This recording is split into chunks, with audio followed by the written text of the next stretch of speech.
ఒక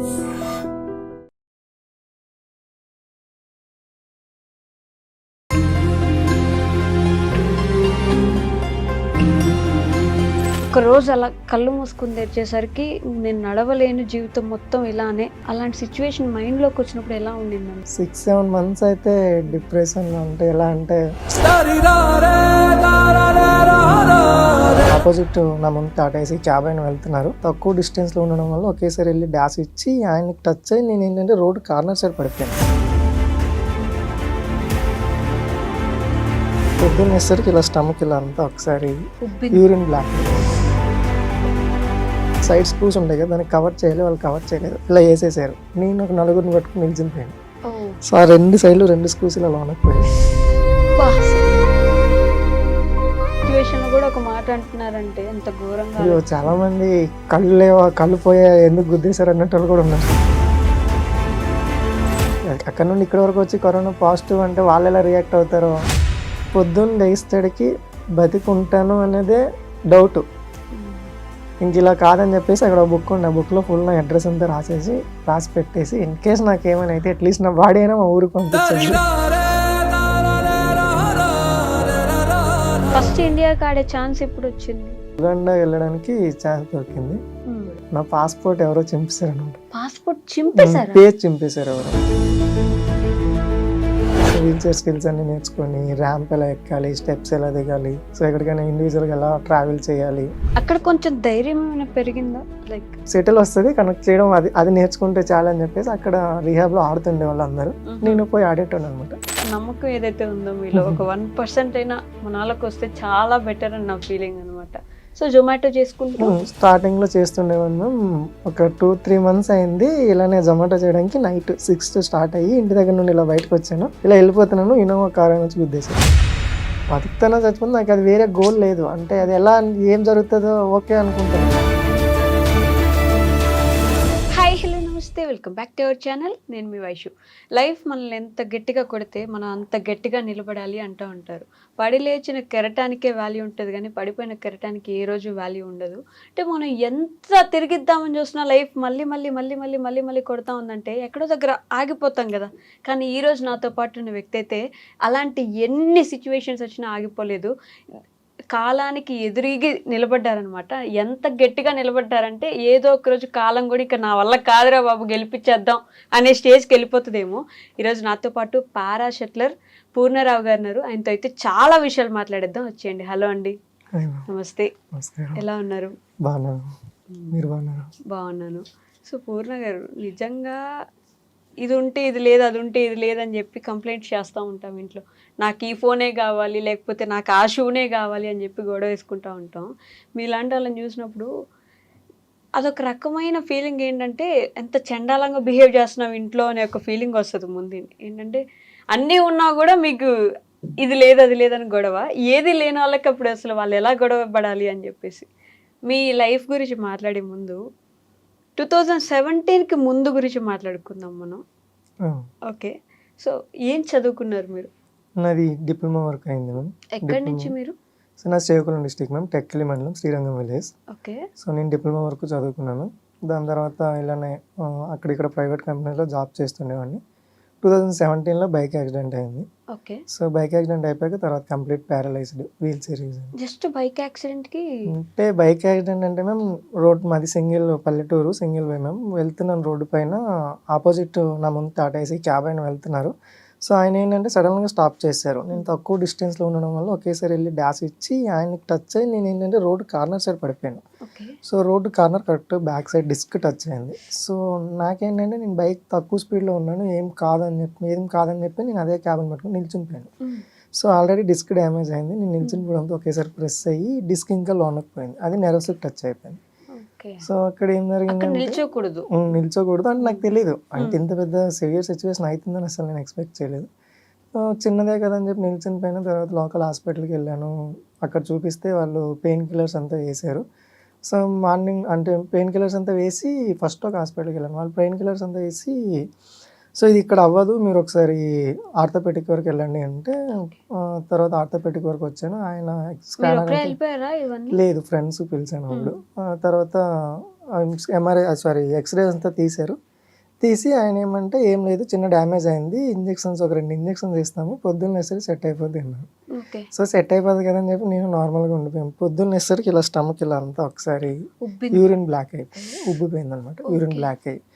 సో, అక్కడ డాక్టర్స్‌కి ఏంటంటే, అక్కడ నర్సులు, డాక్టర్స్ ఎవరికును యూరిన్ క్యాథెటర్ ఏసి యూరిన్ తీయడం కూడా రాదు. హుహు. ఐడియా లేదు వాళ్ళకి. ఓకే. సో, తర్వాత మళ్ళీ వేరే దగ్గర నుండి డాక్టర్‌ని పిలిచి క్యాథెటర్ ఏపిచ్చి మళ్ళీ అక్కడి నుండి విశాఖపట్నం షిఫ్ట్ అయ్యాను సెవెన్ హాస్పిటల్. హుహు. సో, అక్కడికెళ్ళాక అక్కడ సర్జరీ చేశారు. సర్జరీ చేసి నాకేంటంటే, "ఏం కాదు సెట్ అయిపోతది ఒక 6 మంత్స్" అని అన్నారు. కానీ అమ్మోళ్ళ దగ్గర అయితే చెప్పారంట, "ఇలా లేచి నడవలేడు ఇంకా, కూర్చోవడం కూడా కష్టమే. కూర్చోబెట్టడానికి కూడా నలుగురుండాలి. సో, ఏం చేయడానికైనా నలుగురుండాలని" చెప్పారంట. So, okay. అమ్మోళ్ళు నాకు ఆ విషయం చెప్పలేదు. నేను నార్మల్‌గానే ఊరికెళ్ళిపోయాను. స్టార్టింగ్‌లో ఎలా అంటే, ఫస్టు ఇక్కడికే సెన్సేషన్ పోయింది. అంటే స్టెప్ బై స్టెప్ పోయింది నాది. ఎలా అంటే ఫస్టు ఫింగర్స్ మూవ్ అయితలేదు. కాలు ఇలా మూవ్ అయితుంది. ఓకే. నీస్ అంతా లాక్ చేయంటే లాక్ చేస్తున్నాను. సో, ఆఫ్టర్ సర్జరీ ఏమైందంటే కంప్లీట్ ఇక్కడి వరకు ఏం తెలియలేదు. ఫుల్ అంతా తిమ్మిరిగా అయిపోయింది. సో, అలా పోతా ఇక్కడి వరకు వచ్చేసిందనమాట. చెస్ట్ వరకు టచ్ చేసినా ఏం తెలియట్లేదు. ఓహ్! సో, ఇంకంతే ఇంకా చేతుల వరకు వచ్చేసింది. ఇంక అలా స్టెప్ బై స్టెప్ పైకెళ్తది అలానే అయిపోయిందనమాట. సో, పై వరకెళ్ళిందా? పై వరకు వెళ్ళలేదు. అంటే ఓకే. భయం అందరికి. ఇక్కడి హ్మ్. వరకు రావట్లేదంటే ఇంక అంతే స్టెప్ బై స్టెప్ వెళ్తది. డాక్టర్ ఏం చెప్పాడో అదే నిజమైతది. ఓకే. సో, ఇంకంతే కష్టము అనేది. సో, తర్వాత అలానే ఇంక ఇంకా అవ్వదు అనేసుకున్నారు. అవ్వదని అందరూ డిసైడ్ అయిపోయారు. హుహు. తర్వాత ఇలానే లోకల్‌లో కేరళ ఆయుర్వేదం అని చెప్పి అవి ఇవి చేపిచ్చి దానివల్ల ఏంటంటే సో, బెడ్ సోర్స్ అని ఉంటాయనమాట. ఆయన మసాజ్ అంతా చేసి హీటు పెడుతుంటారనమాట కాళ్ళకి డైలీ మసాజ్ చేసేవాళ్ళొచ్చి. ఓకే. సో, స్టార్టింగ్‌లో ఒక 4, 5 డేస్ కొద్దిగా బాడీ లైట్ వెయిట్ అయ్యి నార్మల్ అయితుంది అలా. స్టెప్ బై స్టెప్ దిగుతుంది. అదే టైంలో ఆయన ఏం చేశారంటే ఎక్కువ హీట్ ఒకేసారి బ్యాక్ సైడ్ పెట్టేసారు. సో, అది నాకు సెన్సేషన్ లేకపోవడం వల్ల ఏమైందంటే మొత్తం ఇలా పొద్దున్న లేచేసరికి బొబ్బైపోయి సో, అది అలా పోతా చాలా పెద్ద హోల్ అయిపోయింది. ఇలా 2 ఫింగర్స్ వెళ్ళిపోతే ఇలా స్కిన్ ఇలా ఓపెన్ చేస్తే బోన్స్ కనిపిస్తాయి. సో, ఓహ్! ఆ రేంజ్ వరకు వెళ్ళిపోయింది. So, okay. మొత్తం అంతా కూర్చుంటే మొత్తం బ్లడ్ వచ్చేస్తుండేది. వీల్ హుహు. చైర్ మీద కూర్చున్నా. స్నానం చేయడానికి అయ్యేది కాదు. వాటర్ పడితే మళ్ళీ అది వూండ్ హీల్ అవ్వదు. ఓకే. సో, ఇలానే అదొక 3, 4 మంత్స్ ట్రీట్మెంట్ అంతా ఆగిపోయింది. కేరళ ట్రీట్మెంట్ అంతా ఆగిపోయింది. అదో 3, 4 మంత్స్ దాని తర్వాత అలానే ఇక్కడ వేరే దగ్గర ఇలా ఒక ఆయుర్వేదం ఉంది. బెడ్ సోర్స్ అంతా క్లియర్ చేస్తారంటే అక్కడికెళ్ళాను. హ్మ్. సో, అక్కడికెళ్ళి అక్కడ 2 మంత్స్ ఉన్నాను. ఏం రెస్పాన్స్ లేదు. అయితే ఆ పక్కన ఇంకొక హాస్పిటల్ ఉంది. వాళ్ళేంటంటే ఇలా క్యాలిపర్స్ అంటే నిల్చోబెడతారు. ఆ! సో, నిల్చుంటే బ్లడ్ ఫ్లో మంచిగా అయితది అని చెప్పేసి అంటారని చెప్పేసి నేను అక్కడికెళ్ళాననమాట. అక్కడికెళ్ళి సో, ఆళ్ళకి మెజర్మెంట్స్ అంతా ఇచ్చాను. హ్మ్. సో, అది ట్రయల్‌లో ఉంది. అంటే ఏంటంటే ఒకసారి నిల్చోబెడతారు. నిల్చోబెట్టి చూస్తారనమాట. ఓకే. వాళ్ళు ఏం చేశారు, ఆ ట్రయల్‌లో ఉన్నప్పుడే సైడ్ స్క్రూస్ ఉంటాయి కదా! దానికి కవర్ చేయాలి. వాళ్ళు కవర్ చేయలేదు. ఇలా ఏసేసారు. నేను ఒక నలుగురిని పట్టుకొని నిల్చునిపోయాను. ఓహ్! సో, ఆ 2 సైడ్‌లు 2 స్క్రూస్ ఇలా లోనకి పోయాయి. అబ్బా! ఒక్కటి తగ్గించుకోవడానికి పోయి 3 అయ్యాయి నాకు. ఇంకో 2 ఎక్స్‌ట్రా అయ్యాయి. దాని తర్వాత మళ్ళీ దాన్ని క్లియర్ చేసుకోవడానికి ఒక 9 మంత్స్ అయితే ఎలా అంటే సో, ఇలానే పడుకొని ఉండాలి. ఇటు సైడ్ తిరిగితే దీనికి ప్రెషర్. ఇటు సైడ్ తిరిగితే దీనికి ప్రెషర్. దీనిపైన అస్సలు ప్రెషరే పడకూడదు. సో, ప్రెషర్ పడితే మళ్ళీ అది హీల్ అవ్వదు. ఎక్కువైతేనే ఉంటది. సో, ఒక 9 మంత్స్ ఒకే యాంగిల్‌లో పడుకొని సో, కొన్నిసార్లు తట్టుకోలేక లేచి కూర్చుని పోయేవాడిని. బ్లడ్ వచ్చేసేది ఇంక అలానే. అబ్బా! సో, తట్టుకోలేక కూర్చుని పోయేవాడిని. హీల్ అయితుండేది. మళ్ళీ బ్లడ్ వస్తుండేది. అలా అయ్యాక అలానే ఒక ఫిజియో డాక్టర్ కలిసి ఆయన ఏంటంటే ఒక ఐఆర్ లైట్ అని ఉంటది. హ్మ్. సో, అది యూజ్ చేయండి తగ్గుతదంటే సో, అది యూజ్ చేయడం స్టార్ట్ చేశాను. ఇది తగ్గిపోయింది. 3, 4 మంత్స్‌లో మొత్తం క్లియర్ అయ్యాయి. ఈ సైడ్ పెడుతున్నోడు ఏంటంటే నాన్న లైట్ పెట్టేసి ఎవరో పిలిచారని చెప్పి వెళ్ళిపోయారు. నాకు సెన్సేషన్ లేదు. హ్మ్. సో, నేనేంటి ఆపేసి ఉంటారు కదా అని చెప్పేసి నేను ఒక సైడ్ తిరిగి పడుకొని పోయాననమాట. ఓకే. అది మళ్ళీ ఈ సైడ్ మొత్తం కాలిపోయింది.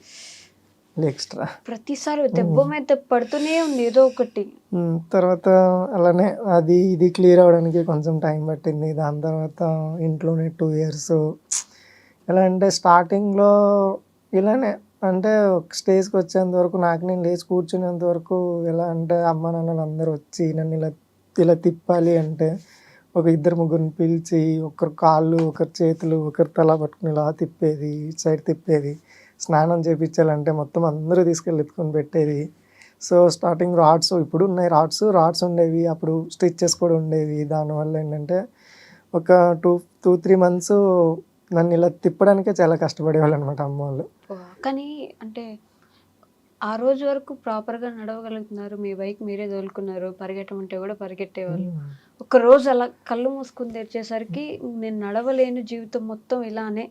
అలాంటి సిట్యుయేషన్ మైండ్‌లోకొచ్చినప్పుడు ఎలా ఉండిందండి? అంటే how did you cope up with that situation? So, ఉంది మ్యామ్. అంటే మా ఫ్రెండ్స్ అందరూ వాళ్ళు మా ఇంటికొచ్చి వెళ్ళినప్పుడు గానీ, లేదా వాళ్ళు ఏదైనా పనిలో నడుచుకుంటూ పోతున్నప్పుడు గానీ, వాళ్ళతో పాటు నేను ఉండేవాడిని కదా! అనే ఫీల్ ఉండేది. కాకపోతే ఏంటంటే సిట్యుయేషను ఇప్పుడు నేను లేచి నడవలేను, ఇంకేం చేయగలను ఫీల్ అవ్వడం తప్ప అని చెప్పి నన్ను నేను అలా కంట్రోల్ చేసుకునేవాడిని. సఫర్ అవ్వలేదని అయితే ఏం లేదు మ్యామ్. ఒక 6, 7 మంత్స్ అయితే డిప్రెషన్ అంటే ఎలా అంటే ఏదో తెలియని బాధ. ఏం జరుగుతుంది? ఏం జరుగుతుంది లైఫ్‌లో? ఏం జరుగుతుంది? ఒకసారిగా ఇంతే మారిపోయింది. ఇంతేనా లైఫ్ ఇంక లైఫ్ లాంగ్ వీల్ చైరేనా? సో, అని చెప్పి ఉండేది. బయటికెళ్ళాలని ఉండేది. కానీ తీసుకెళ్ళేటోళ్ళు ఎవరు ఉండేవాళ్ళు కాదు. ఇంట్లోంచి బయటికి. బయటికెళ్ళాలి ఎక్కడైనా బయట వాళ్ళు గూడా నార్మల్‌గా ఉండేవాళ్ళా అంటే మీతో పాటు?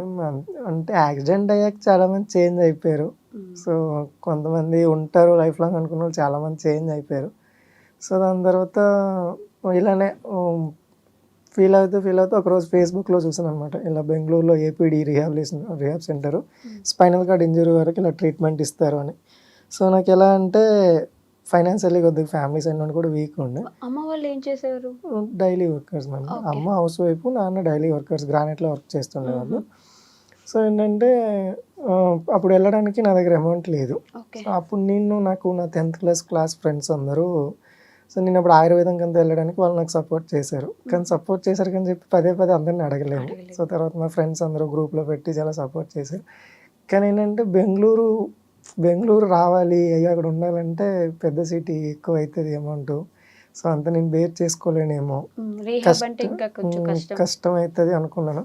అలానే మేము డైలీ చూసేవాడిని, ఫీల్ అయ్యేవాడిని వెళ్తే నేను సెట్ అయితానేమో. అంటే వాళ్ళు పెట్టే వీడియోస్ అలానే క్యాలిపర్ చేసుకొని నడిచేవి ఇవన్నీ పెట్టేవాళ్ళనమాట. ఓకే. సో, ఒకరోజు నడవచ్చు నేను గూడా నేను కూడా మళ్ళీ. నడవచ్చు, వెళ్తాను ఎలానని చెప్పి అనుకోవడం, మళ్ళీ సేమ్ ఫీల్ అవ్వడం, నైట్ 1 గంట, 2 వరకు ఆలోచించుకొని ఉండడం, మళ్ళీ పోయి పడుకోవడం సేమ్ రొటీన్. మళ్ళీ పొద్దున్న లేసి సేమ్ ఇంతే అంతే. సో, రొటీన్ ఉండే అప్పుడు ఫ్రెండ్స్ అందరూ వాళ్ళ వాళ్ళ పనుల్లో బిజీ అయిపోయేవాళ్ళు. ఎవరు మాట్లాడడానికి ఉండేటోళ్ళు కాదు. నైట్ 1 గంట, 2 నేనే ఒక్కడినే. ఇంట్లో మీ మమ్మీ ఉండేవాళ్ళా మీతో పాటు? అమ్మోళ్ళు ఉండేవాళ్ళు. కాకపోతే వాళ్ళకి నా ప్రాబ్లమ్ చెప్పినా అర్థం కాదు. వాళ్ళు వాళ్ళ పనుల్లో వాళ్ళు బిజీ ఉంటారు. హ్మ్. ఇంకోటేంటంటే వాళ్ళకి ఆల్రెడీ పెయిన్ ఉంది. ఇలా చేతికొచ్చిన కొడుకు సడన్‌గా ఇలా ఇట్లా అయిపోయాడు అంటే వాళ్ళకి ఆ పెయిన్ ఉండేది. కాకపోతే బయటికి చెప్పలేరు. ఎంతైనా కొడుకు ఇది ఉంటది కొడుకు కదా! దగ్గర చెప్పుకోలేరు, వదులుకోలేరు. సో, చెప్పుకోలేరు. ఇంకోటి అమ్మోళ్ళకి అందరూ వచ్చి చాలా మాటలనేటోళ్ళు. సో, ఇలా ఎక్కడికైనా హాస్పిటల్‌కెళ్తాం, ఇలా తిప్పుతామంటే ఎందుకు ఊరికే తిప్పుతారు? అయిపోయింది ఆడి లైఫ్ వదిలేయండి. బతికినంత వరకు బతుకుతాడు. తర్వాత ఏదైతే అది అవుతది. ఇవన్నీ మీ ముందే అనేవాళ్ళు. నన్ను చూడడానికి వచ్చినోళ్ళు నన్నే అనేటోళ్ళు మేము. ఓకే. సో, ఇలా ఉండేవాడు, ఇలా చేసుకున్నావు చూడు, కావాలని చేసుకున్నావు. ఎవరి లైఫ్ కావాలని చేసుకోరు కదా! నేనెళ్ళిపోయి కావాలని ఆళ్ళని గుద్దేను కదా! అసలు ఎందుకు చేసుకుంటారు ఎవరైనా అంటే జీవితాన్ని అట్లా పాడు అంటే చేసుకోవాలని? దొరికారు ఒక ఛాన్సు అనేయాలి. అలా ఉంటారు కదా! సో, వాళ్ళ అలాంటి సిట్యుయేషన్‌లో గూడా ఒక మాట అంటున్నారంటే ఎంత ఘోరంగా అయ్యో! ఆలోచిస్తున్నారు. చాలామంది కళ్ళు పోయా ఎందుకు గుద్దేశారు అన్నట్టోళ్ళు కూడా ఉన్నారు. అంటే కావాలని ఎళ్లి బైక్ ఎత్తుకెళ్ళి నేనే గుద్దిచ్చి గుద్దేశాను. పడిపోతాం అనుకుంటారా అంటే ఏంటి? అలా మాట్లాడారు. కాకపోతే స్టార్టింగ్‌లో పెయిన్ అనిపిచ్చేది. తర్వాత అలా వాళ్ళ పోతా మైండ్ పోతా అంతే అనుకోని. అలా ఫీల్ అవుతూ అమ్మ వాళ్ళందరూ అనేది, అమ్మ వాళ్ళని చూసి నేను ఫీల్ అయ్యేది. అరే! ఏంటిది వీళ్ళు నాకేం చేయడం ఏంటి? నేనే మంచిగా ఉంటే నేను వాళ్ళకి చేయాల్సింది పోయి, వాళ్ళు నాకు చేయడం ఏంటి? అవన్నీ తట్టుకోవడం కొద్దిగా కష్టంగా ఉండేది. హ్మ్. తర్వాత అలా ఎప్పుడైతే ఒకసారి ఇలానే ఏదైతే అది అవ్వనని చెప్పి ఎలా అమ్మకి ఎళ్లారు మరి బెంగుళూరుకి? అది అమ్మకి ఆ వీడియో చూపించాననమాట. హ్మ్. అమ్మకి వీడియో చూపించి ఇలా ఉందమ్మా, ఇలా వెళ్తే సెట్ అవుతాము అంటున్నారు. ఏం చేసేది ఏమంటే, సరే మా అమ్మ వీడియో చూసి మా అమ్మ బంగారం చైన్ ఇచ్చి తాకట్టు పెట్టేసి మంచిగా అవుతదంటే ఎళ్ళు ఏదైతే అది అవ్వనని చెప్పి అమ్మ బంగారం చైన్ ఇస్తే, సో, అది కొంత అమౌంట్ ఏసి నేను అక్కడి నుండి 2 డేస్ అంతే. అమ్మ అలా ఇచ్చిన తర్వాత మా ఫ్రెండ్స్ ఉన్నారు. వాళ్ళని పట్టుకొని ట్రైన్ ఎక్కేసి నాన్నని పట్టుకొని బెంగుళూరు వచ్చేసాను. ఓకే. సో, బెంగుళూరు వచ్చాక స్టార్టింగ్‌లో వీల్ చైర్ లైఫ్‌ని మేము యాక్సెప్ట్ చేయలేదు. ఎలా అంటే నేను వీల్ చైర్ కాదు, నేను నడుస్తాను. సో, నాకు డిసేబుల్ సర్టిఫికేట్ పెట్టుకోమంటే నేను యాక్సెప్ట్ చేసేవాడిని కాదు స్టార్టింగ్‌లో. లేదు నేను నడుస్తాను. ఎవరన్నారు నేను డిసేబుల్ అని. ఇప్పుడు టైం బాలేదు. నడుస్తాను ఇలానే అనేటోడిని అందరికి. ఓకే. సో, బెంగుళూరు వచ్చాక అక్కడ స్టార్టింగ్‌లో ఫిజియో అంతా చేశారు. చేసిన తర్వాత ఒక 10 డేస్ ఫిజియో అంతా చేసి ఏసియన్ టెస్ట్ అని చెప్పి ఒకటి ఉంటుంది, అంటే మన బాడీని ఫుల్ వాళ్ళు చెక్ చేస్తారనమాట. చెక్ చేసి మనది ఏ లెవెల్ ఇంజురీ, సో నీది కంప్లీట్ ఇంజురీ ఇన్కంప్లీట్ ఇంజురీనా, ఫ్యూచర్లో నడుస్తావా నడవా అనేది చూస్తారనమాట. నేను నడవాలని చాలా హోప్తో వచ్చాను ఇక్కడికి. సో వాళ్ళ టెస్ట్ అంతా చేశాక నాది ఇలా కంప్లీట్ ఇంజురీ, నేను ఇంకా నడవలేదు. వాళ్ళు కూడా ఫైనల్గా చెప్పేసారు. వాళ్ళు అలా చెప్పాక మళ్ళీ ఒక 3-4 డేస్ ఎవరితో మాట్లాడలేదు, తినలేదు. సో అలా ఎలా నడుద్దామనే కదా ఇక్కడ వరకు కష్టపడి వచ్చింది, అంత కష్టపడి ఇక్కడ వరకు వచ్చి లేదు లేదు అనుకోండి నేను అనుకుంటూనే అలానే అక్కడ వాళ్ళు వీల్ చైర్ అందరూ ఉండేవాళ్ళు, వీల్ చైర్ వాళ్ళు. సో వాళ్ళు వీల్ చైర్లో మూవ్ అయ్యేది, వాళ్ళు తిరిగేది చూసి అలా నాకు తెలియకుండా నేను అలా యాక్సెప్ట్ చేశాను అనమాట. వీల్ చైర్ ఇంకంత అలవాటు అయిపోయాను, ఇంకా వీల్ చైరే, ఇంక వేరే ఏం లేదు అని చెప్పేసి. ఎప్పుడైతే వాళ్ళు కంప్లీట్ ఇంజురీ నువ్వు నడవు అన్న తర్వాత, సో నేను హోప్ పెట్టుకొని ఇంకా అలా ముందుకెళ్తే ఇంకా నేను ఫీల్ అవ్వాలి తప్ప, సో దానివల్ల నాకు వేరే యూజ్ లేదనేది అర్థమైంది. సో ఇంకా నేను రియలైజ్ అయ్యాను, ఓకే ఇంకా అవ్వదు. తర్వాత ఇంకా ఆ తర్వాత అప్పుడు వీల్ చైర్ స్కిల్స్ పని స్టార్ట్ చేశాను అనమాట.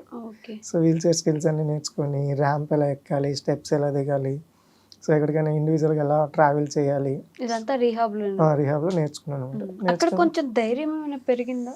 లైక్ పెరిగిందంటే మేము ధైర్యం పెరిగింది. మేము ఎలా అంటే అక్కడ అందరూ వీల్ చైర్ వాళ్ళే.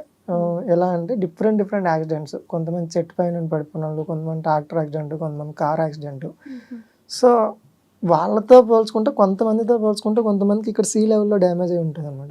సీ లెవెల్లో డ్యామేజ్ అయితే మొత్తం ఇక్కడ నుండి కిందకి ఏం పని చేయవు, చేతులు కూడా పని చేయవు వాళ్ళకి, తలకాయ అంతే, మాట్లాడతారు అంతే. చేతులు కూడా ఇలా కంప్లీట్ గ్రిప్ ఉండదు అనమాట, 10 to 20% ఈ రేంజ్లోనే గ్రిప్ ఉంటుంది. సో వాళ్ళని చూసాక వాళ్ళే కష్టపడుతున్నారు, అట్లీస్ట్ నా బాడీ కొంతైనా మంచిగా ఉంది కదా, నాకు అప్పర్ బాడీ స్ట్రెంత్ ఉంది కదా, నేను ఎందుకు కష్టపడకూడదని ఇంకా వాళ్ళందరినీ చూసి నన్ను నేను మోటివేట్ చేసుకున్నాను. వాళ్ళే చేస్తున్నారు, మనం చేయడానికి ఏముందని. సో నాకు స్టార్టింగ్ నుండి గేమ్స్ అంటే ఇంట్రెస్ట్ ఉండేది. ఏబుల్ బాడీ ఉన్నప్పుడు కూడా క్రికెట్ ఆడేవాడిని ఫ్రెండ్స్తో. సో తర్వాత ఇంక మధ్యలో ఇంకోటి ఉంది, ఎలా అంటే కరెక్ట్గా నేను సెట్ అవుతున్నాను, అంతా క్లియర్ అవుతున్నాను అనేటప్పుడు కరెక్ట్గా కరోనా వచ్చింది. నేను 1 month ఉన్నాను, తర్వాత అందరినీ వాపస్ ఇంటికి పంపించేశారు. అందరినీ పంపిస్తారు లాక్డౌన్ అని. మీరు రీహాబ్ నుంచి ఇంకా డైరెక్ట్ ఇంటికి వెళ్ళిపోయాను. మళ్ళీ ఒక 9 months ఏమో ఇంట్లో ఉన్నాను. అంటే ఇక్కడ అలవాటు పడ్డాను, ఇక్కడ తిరగడం అంతా అలవాటు పడి మళ్ళీ ఇంట్లోకి వెళ్ళాక సడన్గా మళ్ళీ జైల్లో పెట్టేసినట్టు. ఇంట్లో ఎలా అంటే ఇక్కడ రూము, ఇక్కడ బయటకు వస్తే అంతే, అక్కడ వరకే, బయటకు వెళ్ళలేను అనమాట. బయటకు తీసుకెళ్లేటోళ్ళు కాదు, నేను వెళ్ళను కూడా, అంటే ఇలానే వెళ్ళేటోళ్ళు కాదు. ఇక్కడ అలవాటు, ఇక్కడ ఏంటంటే షిఫ్ట్ అయ్యి ఏం కాదు అక్కడికి వెళ్ళడం, అటు ఇటు తిరగడం ఉండేది కదా, అది అలవాటు అయ్యి అక్కడికి ఇంటికి వెళ్ళాక మళ్ళీ ఏదో జైల్లో పెట్టేసినట్టు అనిపించేసింది. సో తీసుకెళ్ళిన డబ్బులు సగం ఖర్చు అయిపోయి, సో ఇటు పక్క గోల్డ్ చైన్ పోయింది, ఏం చేయాలో తెలియట్లేదు, లాక్డౌను, అరే ఇదేంటిది దరిద్రం, కరెక్ట్గా సెట్ అవుతున్నాను అన్నాడు, మళ్ళీ ఇలా జరిగింది కదా అని చెప్పేసి కొన్ని రోజులు 9 months వెయిట్ చేశాను. తర్వాత లాక్డౌన్ తీసేశారు. రీహాబ్ వాళ్ళకి కాల్ చేస్తే సరే రండి అన్నారని చెప్పేసి ఈసారి నాన్నని తీసుకెళ్లకుండా నేను డైరెక్ట్గా మొత్తం ప్యాక్ చేసుకొని ఈసారి ఒక్కడనే మేనేజ్ చేసుకుంటాను అనే కాన్ఫిడెన్స్తో స్టార్ట్ అయ్యి వచ్చేసాను అనమాట. ఒక్కనే వీల్ చైర్ వేసుకొని ఫ్రెండ్స్ని పిలిచి ట్రైన్ ఎక్కేసి. కాదు అంటే దాని నుంచి మీరు ట్రావెలింగ్ అంటున్నారు కదా, బేసిక్గా వీల్ చైర్ వేసుకొని ట్రావెలింగ్ చేయడానికి కష్టం అవుదా? అంటే ట్రైన్ ఎక్కడం కానీ, ట్రైన్స్లో వాష్రూమ్స్ కానీ మీకు సపరేట్ గా ఏమి ఉండవు కదా? అంటే కొన్ని ట్రైన్స్ ఉంటుంది అనమాట, డిసేబుల్ భోగి అని చెప్పేసి ఉంటుంది, ట్రైన్ ఎండింగ్ లో ఒక భోగి ఉంటుంది అనమాట. సో ఆ భోగి ఎక్కి లోన్ ఎక్కేసి, అదేంటంటే వీల్ చైర్ యాక్సెస్ ఉంటుంది. కాబట్టి ట్రైన్ సీట్స్ మధ్యలో కూడా వీల్ చైర్ వెళ్తుంది. సో ఆ ట్రైన్స్ ఎక్కి నేను ట్రావెల్ చేసేది. బయట నార్మల్ గా అన్ని దగ్గరలో ఎలానే ఫెసిలిటీస్ ఉంటాయా వీల్ చైర్ది? అది బిగ్గెస్ట్ ప్రాబ్లం అది. సో ఎక్కడికి వెళ్ళినా వీల్ చైర్ యాక్సెస్ దొరకదు, కొన్ని దగ్గరలో ఉంటుంది, కొన్ని దగ్గరలో ఉండదు. అంటే జస్ట్ మీరు నార్మల్ గా పైకి వెళ్ళడానికి కానీ, లేదంటే అర్జెంట్ వాష్రూమ్ వస్తే వెళ్ళడానికి కానీ బయట అంటే ఇబ్బంది కదా? అలాంటివి చాలా సార్లు ఫేస్ చేసాం. కొన్ని పెద్ద ప్లేసెస్ లోనే ఉండవు. సో అలాంటి సిచ్యువేషన్స్ లో ఏం చేస్తారు మరి మీరు? చేయడానికి ఏం వేరే ఆప్షన్ ఉండదు, మేము అలా కళ్ళు మూసుకొని రూమ్కి వెళ్ళేంత వరకు ఉండిపోవాలి అంతే. ఎంత ఇబ్బంది ఉన్నా అలా ఉండిపోవాలి అంతే. అంటే ఆపుకోవడానికి మా చేతిలో ఏమి ఉండదు, సెన్సేషన్ ఉండదు కాబట్టి ఏం కంట్రోల్ ఉండదు. కొన్నిసార్లు లీక్ అయిపోతుంది ఇంకా అలానే. సో ఇంక అంతే, అలానే వెళ్ళిపోవాలి అంతే. ఎందుకంటే మధ్యలో ఎక్కడ ఏం చేంజ్ చేయడానికి ఆప్షన్ ఉండదు కాబట్టి సో ఇంక అలా వెళ్ళిపోతాం. సో ట్రైన్ ఎక్కి మళ్ళీ సెకండ్ టైం స్టార్ట్ అయ్యాను. ఫ్రెండ్స్ అందరూ వచ్చి ఎక్కిచ్చారు. ఎక్కిచ్చేసాక బెంగుళూరు వచ్చాను. బెంగుళూరు వచ్చాక వాళ్ళ రూల్ ప్రకారం, రియాబ్ రూల్ ప్రకారం కరోనా టెస్ట్ చేయించుకోవాలి. ఓకే. సో నాకు సిమ్టమ్స్ ఏం లేవు కానీ కరోనా పాజిటివ్ వచ్చేసింది టెస్ట్ చేయించినప్పుడు. ఓహ్! సో టెస్ట్ చేసినప్పుడు పాజిటివ్ వచ్చాక హాస్పిటల్లో అడిగాను. హాస్పిటల్ ఇలా నేను హ్యాండిక్యాప్, నాతో పాటు ఎవరు లేరు, సో నాకు ఇలా క్వారంటైన్ ఇప్పిస్తారని. లేదండి, మీరు హ్యాండిక్యాప్ ఉన్నారు, మీకు సపోర్టర్ ఎవరు లేరు, కేర్ టేకర్ లేకుండా మేము ఇవ్వము అని చెప్పన్నారు. దాని తర్వాత మేము ఒక 2 hours హాస్పిటల్ ముందే రోడ్డు పైన ఇలానే వీల్ చైర్లో కూర్చొని చాలా ఇలానే ఒక్కరే సిటీలో లాంగ్వేజ్ రాదు, లాంగ్వేజ్ కూడా రాదు. సో ఏమీ తెలీదు, మొత్తం ఇలా పైకి చూడడం, సైడ్లు చూడడం, అంతే, అదొక్కటే తెలుస్తుంది. 2 గంటలు కూర్చుండిపోయారు. కూర్చునిపోయింది, వేరే ఆప్షన్ ఏం లేదు, నాకు ఎవరు తెలీదు. సో ఆ టైంలో మా ఫ్రెండ్స్కి ఫోన్ చేద్దామన్నా సరే భయం. అంటే అక్కడ నుండి ఇక్కడ వరకు వచ్చి కరోనా పాజిటివ్ అంటే వాళ్ళు ఎలా రియాక్ట్ అవుతారో అనేది భయం. సో తర్వాత అలానే ఆలోచించి 2 hours అక్కడే ఉండి తర్వాత ఏదైతే అవన్నీ అంటే నేనేం డిసైడ్ అయ్యానంటే ఇంకేం లేదు, రైల్వే స్టేషన్కి వెళ్ళిపోతాను, ప్లాట్ఫామ్ మీద ఉండిపోతాను, ఇంకంతే, వేరే ఏం లేదని చెప్పి అలా డిసైడ్ అయ్యాను. డిసైడ్ అయ్యాక ఏదైతే ప్లాట్ఫామ్ మీద ఏం చేద్దాం అనుకున్నారు? ఇంక వేరే ఆప్షన్ లేదు కదా, మేము ట్రైన్ ఖాళీ ఉంటే ఎక్కి వాపస్ ఇంటికి వెళ్ళాలి అంతే. సో నాకు ఇంక వేరే ఏం తెలియదు, ఇంకేం ఆప్షన్ కూడా లేదు. సో ఎవరిని వెళ్ళి అడుగుదాం, ఎవరినైనా సపోర్ట్ చేయండి లేదా హెల్ప్ చేయండి అని అడుగుదామన్నా సరే నాకు పాజిటివ్ ఉంది, నా వల్ల వాళ్ళకి ఏమవుతుందని భయం. అలానే కొంతసేపు చాలాసేపు వెయిట్ చేసి తర్వాత ఏదైతే మా ఫ్రెండ్కి ఫోన్ చేస్తే ఆయన ఒక క్యాబ్ ఆయన పంపించారు అన్నమాట. క్యాబ్ ఆయన పంపిస్తే వాళ్ళు ఇలా నాకు ఆయనకు ముందే చెప్పాను ఇలా పాజిటివ్ వచ్చింది, సిమ్టమ్స్ అయితే ఏం లేవన్నా, కాకపోతే పాజిటివ్ వచ్చింది అంటే సరే తమ్ముడు పర్లేదని చెప్పేసి ఆయన మాస్క్ అంతా వేసుకుని, గ్లౌజెస్ అంతా వేసుకుని, ఆయనకి నన్ను టచ్ చేద్దని ముందే చెప్పాను. ఈవెన్ నాకు వీల్ చైర్ టచ్ చేసినా సరే శానిటైజర్ అంతా ముందే స్ప్రే చేయమని చెప్పేసి. సో నేను కార్కి షిఫ్ట్ అయ్యి తర్వాత ఆయన లగేజ్ అంతా పెట్టారు. మేము కరెక్ట్ ఒక మార్నింగ్ 11:30 నుండి ఈవినింగ్ 4 వరకు రూమ్స్ ఎదుగుతున్నాం, వీల్ చైర్ యాక్సెస్ రూమ్స్. అంటే నేను వాష్రూమ్కి వెళ్ళాలంటే నాకు వీల్ చైర్ వెళ్ళాలి, కంప్లీట్ లోనికి వెళ్ళాలి. కంప్లీట్ లోనికి వెళ్తేనే నేను నా పనులను చేసుకోవడానికి. ఎక్కడికి వెళ్ళినా వీల్ చైర్ యాక్సెస్ దొరకట్లేదు, నేను అన్నిసార్లు దిగి ఎక్కలేను, కార్ దిగడం ఎక్కడం అవ్వట్లేదు. సో ఇంకా ఈవినింగ్ వరకు ట్రై చేసాం, ఆయనకి టైం అవుతుందని చెప్పేసి లాస్ట్లో ఒక రూమ్ తీసుకున్నాం. లక్కీలీ ఆయన తెలుగు ఆయన. సో కాకపోతే మాట్లాడట్లేదు, మాస్క్ పెట్టుకొని దూరం నుండే మాట్లాడుతున్నాను, నాకు రూమ్ కావాలని చెప్పేసి రూమ్లోకి వెళ్ళిపోయాను అనమాట. రూమ్లోకి వెళ్ళిపోయాక ఇంక డోర్ లాక్ వేసేసి సో అక్క ద్వారా మెడిసిన్స్ తెప్పించుకున్నాను అనమాట. తెప్పించుకొని అంటే అక్క వాళ్ళకి తెలిసిన డాక్టర్ దగ్గర పెడితే ఆ మెడిసిన్స్ అని తెప్పించుకొని ఫస్ట్ 3-4 days నార్మల్గానే ఉన్నాను, ఏం పెద్ద అనిపించట్లేదు, టాబ్లెట్స్ యూజ్ చేస్తున్నా కానీ ఏం అనిపించట్లేదు, ఓకే తగ్గుతుందేమో, సిమ్టమ్స్ లేవు, కొన్నిసార్లు అలా వస్తుందేమో అని అలా అనుకున్నాను. సో 4th-5th day నుండి స్టార్ట్ అయింది. సో మొత్తం కళ్ళంతా బ్లర్ అయిపోతున్నాయి, తల తిరుగుతున్నట్టే అనిపిస్తుంది. సో గొంతంతా డ్రై అవుతుండేది. సో చేతులు అయితే ఏదో ఇలా రాళ్ళతో కొడుతున్నట్టు ఇలానే అనిపించేది అనమాట. ఇలానే అనిపించేది. ఇంకా అలా డే బై డే వెళ్తా ఫుల్ స్మెల్ అంతా ఆగిపోయింది, ఏం స్మెల్ తెలుస్తుండేది కాదు. సో అయిపోయాక ఇలానే ఇంకా నాకు డౌట్ అనిపించింది. సో ఇంక ఉంటానో పోతానో అనే సిచ్యువేషన్కి వచ్చేసింది. చెప్పట్లేదు నాతో పాటు ఎవరు లేరు, ఒక్కడనే. మెడిసిన్ తెచ్చిచ్చే వాళ్ళు జస్ట్ డోర్ బయట పెట్టేవాళ్ళు. అంటే నేను వాళ్ళకి ముందే చెప్పేసాను డోర్ దగ్గర పెట్టేసి వెళ్ళిపోండి అని. అందరూ పడుకున్నాక నేను లేచి తిరిగేటోండి బయటకు వచ్చి, స్మెల్ తెలుస్తుందేమో లేదా ఫ్రెష్ ఎయిర్ ఏమైనా వస్తుందేమో అలా తిరిగేటోండి. సో ఎలా అయిపోయిందంటే అలా డే బై డే పొద్దున్న లేస్తాడికి బతికుంటాను అనేదే డౌట్. సో తింటున్నాను కానీ డైజెస్ట్ అవ్వట్లేదు, స్టమక్ అంతా ఇలా ఉబ్బిపోతుంది, చాలా ప్రాబ్లమ్స్ అవుతుండేది. ఇంక ఇలా కాదని చెప్పేసి అక్కడ బుక్ ఉండే, ఆ బుక్లో ఫుల్ నా అడ్రస్ అంతా రాసి పెట్టేసి ఇన్ కేస్ నాకేమైనా అయితే అట్లీస్ట్ నా బాడీ అయినా మా ఊరికి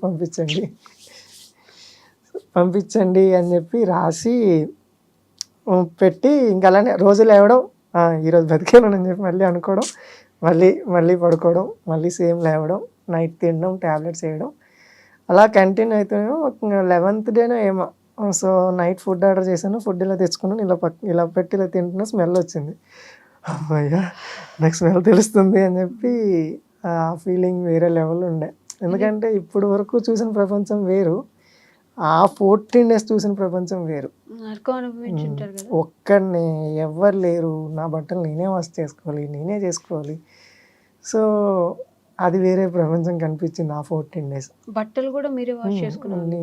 అంటే అక్కడ ఎవరికి ఇవ్వలేను కదా నా బట్టలు, నేను వాష్ చేసి ఇవ్వండి అని ఇవ్వలేను, ఎవరికి ఏం అడగలేను. మీ ఇంట్లో వాళ్ళకి తెలుసా అప్పుడు మీకు ఇలా కరోనా వచ్చిందని? చెప్పలేదు నేను ఎవరికి. ఎలా అండి ఒక్కరే ఫేస్ చేశారు? అలానే చెప్పినా వాళ్ళు రాలేరు, వాళ్ళని ఇబ్బంది పెట్టడం ఇష్టం లేక ఎవరికి ఏం చెప్పేటోని కాదు నేను. సో తర్వాత అప్పుడు 14 డేస్ తర్వాత బాడీ కొద్దిగా నార్మల్ అయింది.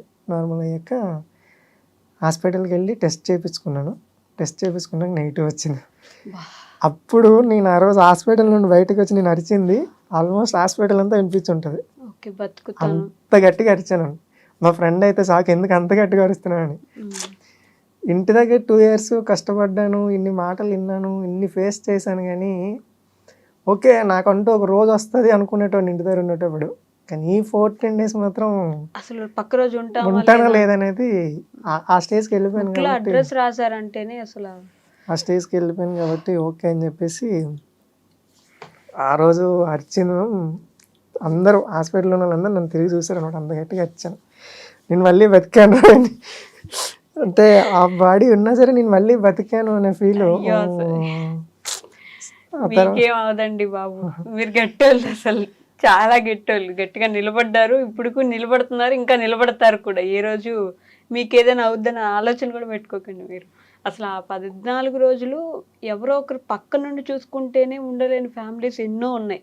అన్నీ బాగుండి మన వాళ్ళందరూ చుట్టూ ఉన్నా కూడా సరిగ్గా లేము అనే ఫీలింగ్లో ఉన్న వాళ్ళు చాలామంది ఉన్నారు. డిసేబుల్ అయిపోయి ఉండి మీరు ఒక్కరే ఉన్నారు, ఊరుగాను ఊరు, అసలు కనీసం భాష రాదు, ఎక్కడున్నారో తెలియదు, ఏం చేస్తున్నారో తెలియదు, ఎలా ఉంటున్నారో తెలియదు. అలాంటి సిచ్యువేషన్ని మీరు ఒక్కరే ఉండి ఫేస్ చేశారంటే చాలా గ్రేట్ అసలు. అనిపిస్తుంది ఎవరైనా ఉండుంటే బాగున్నాను, కానీ ఎవరిని ఇబ్బంది పెట్టడం ఇష్టం లేక సైలెంట్ అయిపోయాను ఆల్మోస్ట్. ఎవరిని ఇబ్బంది పెట్టడం ఇష్టం ఉండదు, కానీ మీకు ఖచ్చితంగా ఒకరు అవసరం అయితే ఉండుంటుంది కదా ఎప్పుడు. ఉంటుంది, మేము ఇప్పుడు కావాలంటే అవసరం ఉంటుంది కాబట్టి నేను ఎలా అంటే తెగించేసాను. ఎలా అంటే అదేది ఏమవుతుంది అవని చూద్దాం, ట్రై చేస్తాను. నా సైడ్ నుండి 100% ట్రై చేస్తాను. 99% ట్రై చేసి 1% నాకు ఇంకా అవ్వదు అన్నప్పుడు హెల్ప్ అడుగుదాం. అలా అలా డిసైడ్ అయిపోయి స్టార్ట్ అయింది. తర్వాత హాస్పిటల్ బయట నుంచి మళ్ళీ రీహాబ్కి వెళ్ళిపోయాను. మళ్ళీ రీహాబ్కి అంటే ఫస్ట్ నేను 3 months కానీ వచ్చాను కదా, నాకు 1 month అయింది. సో మళ్ళీ రీహాబ్ స్టార్ట్ చేశాను. రీహాబ్ స్టార్ట్ చేసి 1 month అయింది. వీల్ చైర్ స్కిల్స్ అంతా నేర్చుకొని నేను యాక్టివ్గా ఉండడంగా చూసి అక్కడే నాకు అదే రీహాబ్లోనే పియర్ ట్రైనర్గా జాబ్ ఇచ్చారు. అంటే ఎలా అంటే వేరే స్పైనల్ కార్డ్ ఇంజరీ వాళ్ళు వస్తే వాళ్ళకి వీల్ చైర్ స్కిల్స్ నేర్పించేది. సో వాళ్ళకి మోటివేట్ చేసేది, ఎలా ఇండివిజువల్గా ఎలా ట్రావెల్ చేయాలని చూపించేది. అక్కడే కొన్ని రోజులు జాబ్ చేస్తుండేవాడిని. దీనికన్నా బ్యాడ్మింటన్ కన్నా రాకన్నా ముందు ఫస్ట్ క్రికెట్ ట్రై చేసేవాడిని, wheel chair cricket. Okay. So కాకపోతే ఏంటంటే నాకు ట్రంక్ బ్యాలెన్స్ ఉండదు కాబట్టి నేను ఎవరు బ్యాట్ పట్టుకోవడానికి పాసిబుల్ అయ్యి ఉండేది కాదు. సో అది అన్ఫిట్ అని చెప్పి వదిలేశాను. దాని తర్వాత అదే రీహాబ్లోనే బాస్కెట్బాల్ ట్రైనింగ్ చేయించేవాళ్ళు, దానికి జాయిన్ అయ్యాను. సో అది బాగానే ఉండేది. కాకపోతే ఏంటంటే గ్రూప్ గేమ్ కదా, వద్దు ఇండివిజువల్ గేమ్ కావాలని చెప్పేసి ఇలానే, అంటే ఉన్నాయి గేమ్స్ అని తెలియదు, ఏదైనా గేమ్స్ కనిపిస్తే వెళ్ళి ట్రై చేస్తుండేవాడిని అంతే. ఏ గేమ్ కనిపించినా సరే వెళ్దామని. తర్వాత ఇలానే వాట్సాప్ గ్రూప్లో ఒకరోజు para badminton, wheel chair badminton అని చెప్పినప్పుడు సో చూసి నేను ట్రై చేస్తానని చెప్పి నాకు గేమ్ రాదు యాక్చువల్లీ. నేను ఏబుల్ బర్డ్ ఉన్నప్పుడు కూడా నేను ఎప్పుడు రాకెట్ కూడా పట్టుకోలేదు. సో ఏం లేదు, సెటిల్ వస్తుంది, కనెక్ట్ చేయడం అది నేర్చుకుంటే చాలా అని చెప్పేసి అక్కడ రీహాబ్లో ఆడుతుండే వాళ్ళు అందరూ, నేను పోయి ఆడేటోను అనమాట. దాని తర్వాత కొద్దిగా నాలెడ్జ్ తెలుసుకుందాం అని చెప్పి యూట్యూబ్ ఓపెన్ చేసి సో దాంట్లో తెలుసుకోవడం, అది ఎలా కనెక్ట్ చేయాలి అంటే అర్థమయ్యేది కాదు, అంత సింపుల్గా అయితే అర్థం అవ్వదు. కాకపోతే ఏదో చూస్తున్నామనే సాటిస్ఫాక్షన్, చూడడం, వెళ్ళడం, ఆడడం, నీట్గా ఒక 2-3 సెటిల్ టచ్ చేయడం, పర్లేదు వచ్చింది అనుకోవడం. సో తర్వాత అలానే కొన్ని రోజులు ప్రాక్టీస్ చేశాక స్టేట్ లెవెల్కి వెళ్ళిన తర్వాత అక్కడ నాకు సిల్వర్ మెడల్ అయింది. డైరెక్ట్ స్టేట్ లెవెల్ వెళ్ళిపోయారా? అంటే అప్పుడు పారాలో పెద్ద కాంపిటీషన్ ఉండేది కాదు. అంటే పారా ఇప్పుడు భూమి అవుతుంది. నేను స్టార్ట్ చేసినప్పుడు 2020 ఈ టైంలో తక్కువ ప్లేయర్స్, ఎవరు బయటకు వచ్చేటోళ్ళే కాదు ఇలా గేమ్ ఆడడానికి అని చెప్పి. అంటే ఏదో ఒకటి ఇప్పుడు స్టేట్ లెవెల్ నడిపిస్తున్నారు, మెడల్స్ అయ్యి కొంతమందికి చూపిస్తే బయటకు వస్తారనే ఫీల్తో వాళ్ళు పెట్టేవాళ్ళు. సో నేను వెళ్ళి స్టేట్ లెవెల్ అంతా పార్టిసిపేట్ చేసి అక్కడ సిల్వర్ మెడల్ అయింది. దాని తర్వాత నేషనల్కి సెలెక్ట్ చేస్తామన్నారు. సెలెక్ట్ చేస్తాం కానీ ఈ గేమ్తో అయితే సెలెక్ట్ చేయము. సో కొద్దిగా గేమ్ నేర్చుకొని రావాలి మీరంటే అప్పుడు వెళ్ళి ఇలానే అక్కడిక్కడ కోట్ బుక్ చేసుకొని వెళ్ళి ఫ్రెండ్స్తో పాటు ఆడుతుండేవాళ్ళం. కోట్ బుక్ చేసుకునే డబ్బులు ఉండేవా మీ దగ్గర? Friends almost. ఓకే.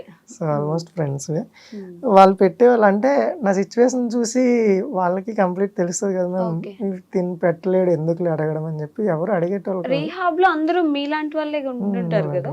ఓకే. మరి వాళ్ళ దగ్గరే డబ్బులు ఉంటాయా? అంటే కొంతమంది ఫ్యామిలీ సపోర్ట్ మంచిగా ఉన్న వాళ్ళు చాలా మంది వస్తారు కదా మ్యామ్, వాళ్ళు ఇంట్రెస్ట్ ఉన్న వాళ్ళు ఉంటారు. సో అలా వచ్చి వాళ్ళే నాకు ఎవరేం అడిగేటోళ్ళు కాదు ఫస్ట్. సో నేను యాక్టివ్గా ఉండేవాడిని, నాతో ఆడితే చాలు అనుకునేవాడు. అందరం అలానే అనుకునేవాళ్ళం, నువ్వు నాతో ఆడితే చాలు, నువ్వు నాతో ఆడితే చాలు. సో అలానే స్టార్ట్ చేసాం. తర్వాత నేషనల్స్కి వెళ్ళాను, నేషనల్ సెలెక్ట్ చేశారు. సో అక్కడికి వెళ్ళాక కంప్లీట్ మైండ్ చేంజ్ అయింది. ఎలా అంటే అక్కడ నేను ఇంటర్నేషనల్ ప్లేయర్స్ అంటే నేషనల్ లెవెల్స్కి వచ్చిన వాళ్ళు మా సీనియర్స్ అందరినీ చూశాను అనమాట. వాళ్ళని చూశాక వాళ్ళు గేమ్ ఆడేది చూసి, వాళ్ళు వీల్ చైర్ పుష్ చేసేది చూసి, సో నేను ఫ్యూచర్లో ఇంత మంచి ప్లేయర్ అవ్వాలి అని చెప్పి అక్కడ డిసైడ్ అయ్యాను. సో అక్కడ డిసైడ్ అయ్యాక వచ్చాము, బెంగళూరు వచ్చాము. తర్వాత ఒక కోచ్ ఉండేవాళ్ళు, ఆయన మమ్మల్ని చూసి మీకు ఇలా కోచింగ్ ఇస్తాము, మైసూర్ వస్తారంటే జాబ్ అంతా వదిలేసి మైసూర్ వెళ్ళిపోయాను. జాబ్ వదిలేసారు, రీహాబ్ వదిలేసి మైసూర్ వెళ్ళిపోయాను. సో ఆయన స్టార్టింగ్లో ఫ్రీగానే కోచింగ్ ఇచ్చేవాళ్ళు, అన్ఎక్స్పెక్టెడ్ ఆయనకి ఏంటంటే ఒక జాబ్ అయింది. సో ఆయన షిఫ్ట్ అయిపోయారు. షిఫ్ట్ అయిపోయాక అయ్యో మేము అప్పుడు స్టార్టింగ్ ఎలా అంటే నాకు ఫైనాన్షియల్ సపోర్ట్ ఉండేది కాదు, ఆయన ఫ్రీ కోచింగ్ ఇస్తారని చెప్పేసి నేను షిఫ్ట్ అయ్యి వెళ్ళిపోయాను. సో ఈ రిహాబ్లో ఉన్నప్పుడు అట్లీస్ట్ తీసుకున్న డబ్బులు వాపస్ ఇస్తుండేవాడిని, ఎవరి దగ్గర తీసుకున్న డబ్బులు అలా అలా స్లో క్లియర్ చేస్తుండేవాడిని. దీన్ని వదిలేసాను, సడన్గా దీనికి షిఫ్ట్ అయిపోయాను. ఆయన నమ్ముకొని షిఫ్ట్ అయ్యాక ఆయనకి సడన్గా జాబ్ వచ్చింది, ఆయన షిఫ్ట్ అయిపోయారు. సో ఎలా అయిపోయిందంటే ఇటు వదిలి రాలేను, అలానే ఇక్కడ ఉండలేను, అలా అయిపోయింది అనమాట. సో గేమ్ వదిలి రావడానికి ఇష్టం లేదు. సరే ఏదైతే అది అవుతుంది, ఎలానే ఇంత దూరం వచ్చాము, చూద్దాం ఏం జరుగుతుందో నెక్స్ట్ నేషనల్స్ వరకు అని చెప్పేసి ఇంకా అందరం ఫ్రెండ్స్ అందరం డిసైడ్ అయ్యి అక్కడే స్టే చేసాము. మైసూర్లోనే స్టే చేసి, అంటే అప్పుడు మా కోచ్ అప్పుడు ఒక రూమ్ ఇల్లే తీసి ఇచ్చారనమాట అందరికి. సో అక్కడ షిఫ్ట్ అయ్యి మొత్తం అంటే ఆయన వెళ్ళిపోయాక మేము ఆడదామని చెప్పేసి, కోచ్ ఏం లేదు, ఆయన ఫస్ట్ స్టార్టింగ్ 3 months మాకు ఏం నేర్పించారో అదే మేము ఆడుతుండేవాళ్ళం అనమాట. జస్ట్ ఆయన నేర్పించిందే కంటిన్యూ నేషనల్స్ వరకు. నేషనల్స్లో మెడల్ అయితే ఏమైనా స్పాన్సర్స్ దొరుకుతాయని. సో నేషనల్స్లో మా 2 ఫ్రెండ్స్కి మెడల్ అయ్యింది, వాళ్ళకి స్పాన్సర్స్ దొరికారు. వాళ్ళకి చూసి జస్ట్ మనకు కూడా నెక్స్ట్ దొరుకుతుంది, ఎందుకు వదలడం అని చెప్పేసి మేము అదే హోప్తో స్టార్ట్ చేసాం. సో స్టార్ట్ చేశాక అంతా బాగానే ఉంది, కాకపోతే ఫైనాన్షియల్ సపోర్ట్ లేదు. ఇప్పుడు నెక్స్ట్ లెవెల్కి వెళ్ళాలంటే కోచ్ ఉండాలి, కోచింగ్ ఫీజు అంతా పే చేసుకోవాలి. సో ఆల్రెడీ ఇంటికి పే చేస్తున్నాను. సో అప్పుడు గవర్నమెంట్ నుండి వచ్చే పెన్షన్ అన్నీ క్యాన్సిల్ అయిపోయాయి నాకు. ఎందుకంటే అప్పుడు ఆంధ్ర రూల్ ప్రకారం ఎవ్రీ మంత్ వచ్చి ఫింగర్ ప్రింట్ పెట్టి తీసుకోలేము. సో నేను ఇక్కడ మైసూర్ నుండి స్టార్ట్ అయితే ఈరోజు మార్నింగ్ 8 o'clock స్టార్ట్ అయితే రేపు ఈవినింగ్ 4:35 అవుతుంది. ఇంత లాంగ్ జర్నీ ట్రైన్లో కూర్చొని చాలా సఫర్ అవుతుండేవాడిని. సో 3,000 కోసం ఎంత కష్టపడలేకపోతున్నా, అప్పుడు 3,000 అప్పుడు ఎంత కష్టపడలేకపోతున్నాను అని చెప్పేసి పెన్షన్ క్యాన్సిల్ చేసుకున్నాను. క్యాన్సిల్ చేయించుకొని జీరో ఇన్కమ్. సో స్టార్టింగ్లో ఫ్రెండ్స్కి అంతా అడిగేవాడిని, ఏదైనా హెల్ప్ ఉంటే సపోర్ట్ చేసేటోళ్ళు ఉండేవాళ్ళు. లక్ ఏంటంటే మేము ఇంత సర్వైవ్ అవుతున్నానంటే నాకు యాక్సిడెంట్ అయ్యాక కలిసిన ప్రతి ఫ్రెండ్ను సో ఫుల్ సపోర్ట్. ఎలా అంటే వాళ్ళ చేతులు అయినా అవ్వకపోయినా సరే ట్రై చేసి పుష్ చేసేటోళ్ళే. మా రూమ్మేట్స్ అంతే, అందరూ నేను ఎలా అయినా ఉండని కానీ చాలా బాగా చూసుకుంటారు అనమాట అలా. సో తర్వాత ఫ్రెండ్స్ సపోర్ట్ ద్వారా వచ్చిన తర్వాత అప్పుడు జొమాటోది అప్పుడు స్టార్ట్ అయింది, నియో బోల్ట్తో వాళ్ళు కాంటాక్ట్ అయ్యి ఉన్నారు అనమాట. అంటే ఈ వీల్ చైర్ వాళ్ళు జొమాటో వాళ్ళతో. సో ఇలా వీల్ చైర్లో కూడా జొమాటో చేయొచ్చు అని చెప్పంటే, సో జొమాటో చేయడం కష్టమేమో ఈ రోడ్లపై తిరగడం అని చెప్పేసి అప్పుడు నేను టెలికాలింగ్స్ అంతా ట్రై చేసేవాడిని. టెలికాలింగ్ చేసేటోళ్ళం కానీ ఎలా అంటే వాళ్ళు టైమింగ్, సో వాళ్ళు చెప్పిన టైంకి మనం లాగిన్ అవ్వాలి. సో నేను గేమ్ వదిలేసి జాబ్ చేయంటే నాకు అది ఇష్టం లేదు. ఇంకా నేను ఆడాలి అనేది. సో నాకు గేమ్ వదిలేసి జాబ్కి ఉండాలంటే కష్టమైంది, లేదు అలా అవ్వదు అనేవాడిని. ఫ్లెక్సిబుల్ టైమింగ్ అడిగితే పాసిబుల్ అవ్వదు అనేవాళ్ళు. సరే ఇలా అని చెప్పి ఏదో చేస్తూ జొమాటో అప్పుడు వీల్ చైర్ తెలిసింది కాబట్టి స్టార్ట్ చేశాను, జొమాటో స్టార్ట్ చేయడం. నేను స్టార్ట్ చేసిన కొత్తలో 20-30 రూపీస్ అంతే ఇచ్చేవాళ్ళు. కాకపోతే డిసేబుల్కి అని చెప్పి ఒక ఐడియా ఉంటుంది, మాకు 7 kilometers లోన్ ఆర్డర్స్ ఇస్తారన్నమాట. సో 20-30 రూపీస్ ఇచ్చేవాళ్ళు. అప్పుడు మార్నింగ్ ప్రాక్టీసెస్ వచ్చి మధ్యాహ్నం 1-3 చేసేవాడిని జొమాటో. మళ్ళీ ఈవినింగ్ రెస్ట్ చేసి మళ్ళీ నైట్ 6-10 చేసేవాడిని. అబ్బో! 2 టైమ్స్ చేసేవాడిని. అంటే అప్పుడు పెన్షన్ అయిపోయింది, మొత్తం అంతా ఇన్కమ్ అయిపోయింది. అన్నిసార్లు ఫ్రెండ్స్కి అడగలేము, నాకు కరెక్ట్ అనిపిస్తలేదని చెప్పేసి అప్పుడు 2 టైమ్స్ అంటే మీ చేసుకుని. మమ్మీ వాళ్ళు అసలు పూర్తిగా పట్టించుకోవడం ఆపేసారు అంటే ఆ టైం? పట్టించుకోకపోవడం అలా ఏం లేదు. మేము ఏంటంటే వాళ్ళు డైలీ వర్కర్సే, వాళ్ళకి వచ్చేది వాళ్ళకే సరిపోతుంది. ఇప్పుడు నేను బ్యాడ్మింటన్ రిచ్ గేమ్, సో నేను చూస్ చేసుకున్నదే రిచ్ గేమ్. ఇప్పుడు నాకు ఎలా ఇవ్వాలన్నా సరే వాళ్ళు మంత్లీ 15,000-20,000 ఇవ్వాలంటే వాళ్ళు అస్సలు కాదు. కష్టం. సో వాళ్ళు కష్టపడేది వాళ్ళు తినడానికే అక్కడికే సరిపోతుంది. బెంగళూరులో కాస్ట్ ఆఫ్ లివింగ్ ఎక్కువ. మళ్ళీ నేను వాళ్ళకి ప్రెజర్ అయ్యి వాళ్ళకి అడిగేది వద్దని చెప్పి నేను ఇప్పుడు వరకు ఎప్పుడు మా ఇంట్లో వాళ్ళకి ఎవరికి ఒక్క రూపాయి అడగలేదు. ఓకే. సో ఫ్రెండ్స్ ద్వారానే ఇలానే ఫండ్ రైజింగ్ ఇలానే సర్వైవ్ అవుతున్నాం, కానీ ఇప్పుడు ఎవరికి ఇంట్లో వాళ్ళకి డబ్బులు అడగలేదు. సో అడగకుండానే ఆ తర్వాత జొమాటో స్టార్ట్ చేశాను. అప్పుడు నాది ఎలా అంటే ఎవ్రీ 2 మంత్స్కి ఏదో ఒకటి అవుతుండేది. ప్రతిసారి కాదు, మామూలుగా ఇలా అంటారు కదా, దేవుడు ఏదో ఒకటి తీసుకెళ్తే దాన్ని భర్తీ చేయడానికి మనకి ఇంకా చాలా గట్టిగా ఏదో ఒకటి ఇస్తారు అని చెప్పేసి. మీ లైఫ్లో అది జరిగినట్టు అనిపించట్లేదు అసలు. లేదు మేము జరిగింది కదా, పారాషెట్లు రావడమా? ఇండియాకి ప్రతిసారి ఏదో ఒకటి కొడుతూనే ఉన్నారు కదా, గట్టి దెబ్బలే పడతా ఉన్నాయి. ఇండియాకి ఆడడం అనేది అంత సింపుల్ థింగ్ కాదు మేము అదైతే. సో అదే మేము అంటే ఉంటాయి కదా, మేము స్ట్రగుల్స్ అంటారు కదా, అవన్నీ ఫేస్ చేస్తేనే రేపొద్దున ఒక రేంజ్కి వెళ్తాము, అదే ఒక స్థాయికి వస్తాము. అంటే ఈరోజు మనం ఎన్ని ఫేస్ చేస్తున్నాం అనేది మ్యాటర్ అవుతుంది అంటారు కదా. మీకున్న నమ్మకం ఈ రోజుల్లో ఎగ్జామ్ ఫెయిల్ అయిపోతేనే ఫీల్ అయిపోయి సూసైడ్లు చేసుకునే వాళ్ళు ఉన్నారండి బాబు. ఆ నమ్మకం ఏదైతే ఉందో మీలో ఒక 1% అయినా మనాలకు వస్తే చాలా బెటర్ అని నా ఫీలింగ్ అనమాట. సో జొమాటో చేసుకుంటూ స్టార్టింగ్లో చేస్తుండేవాడిని మేము.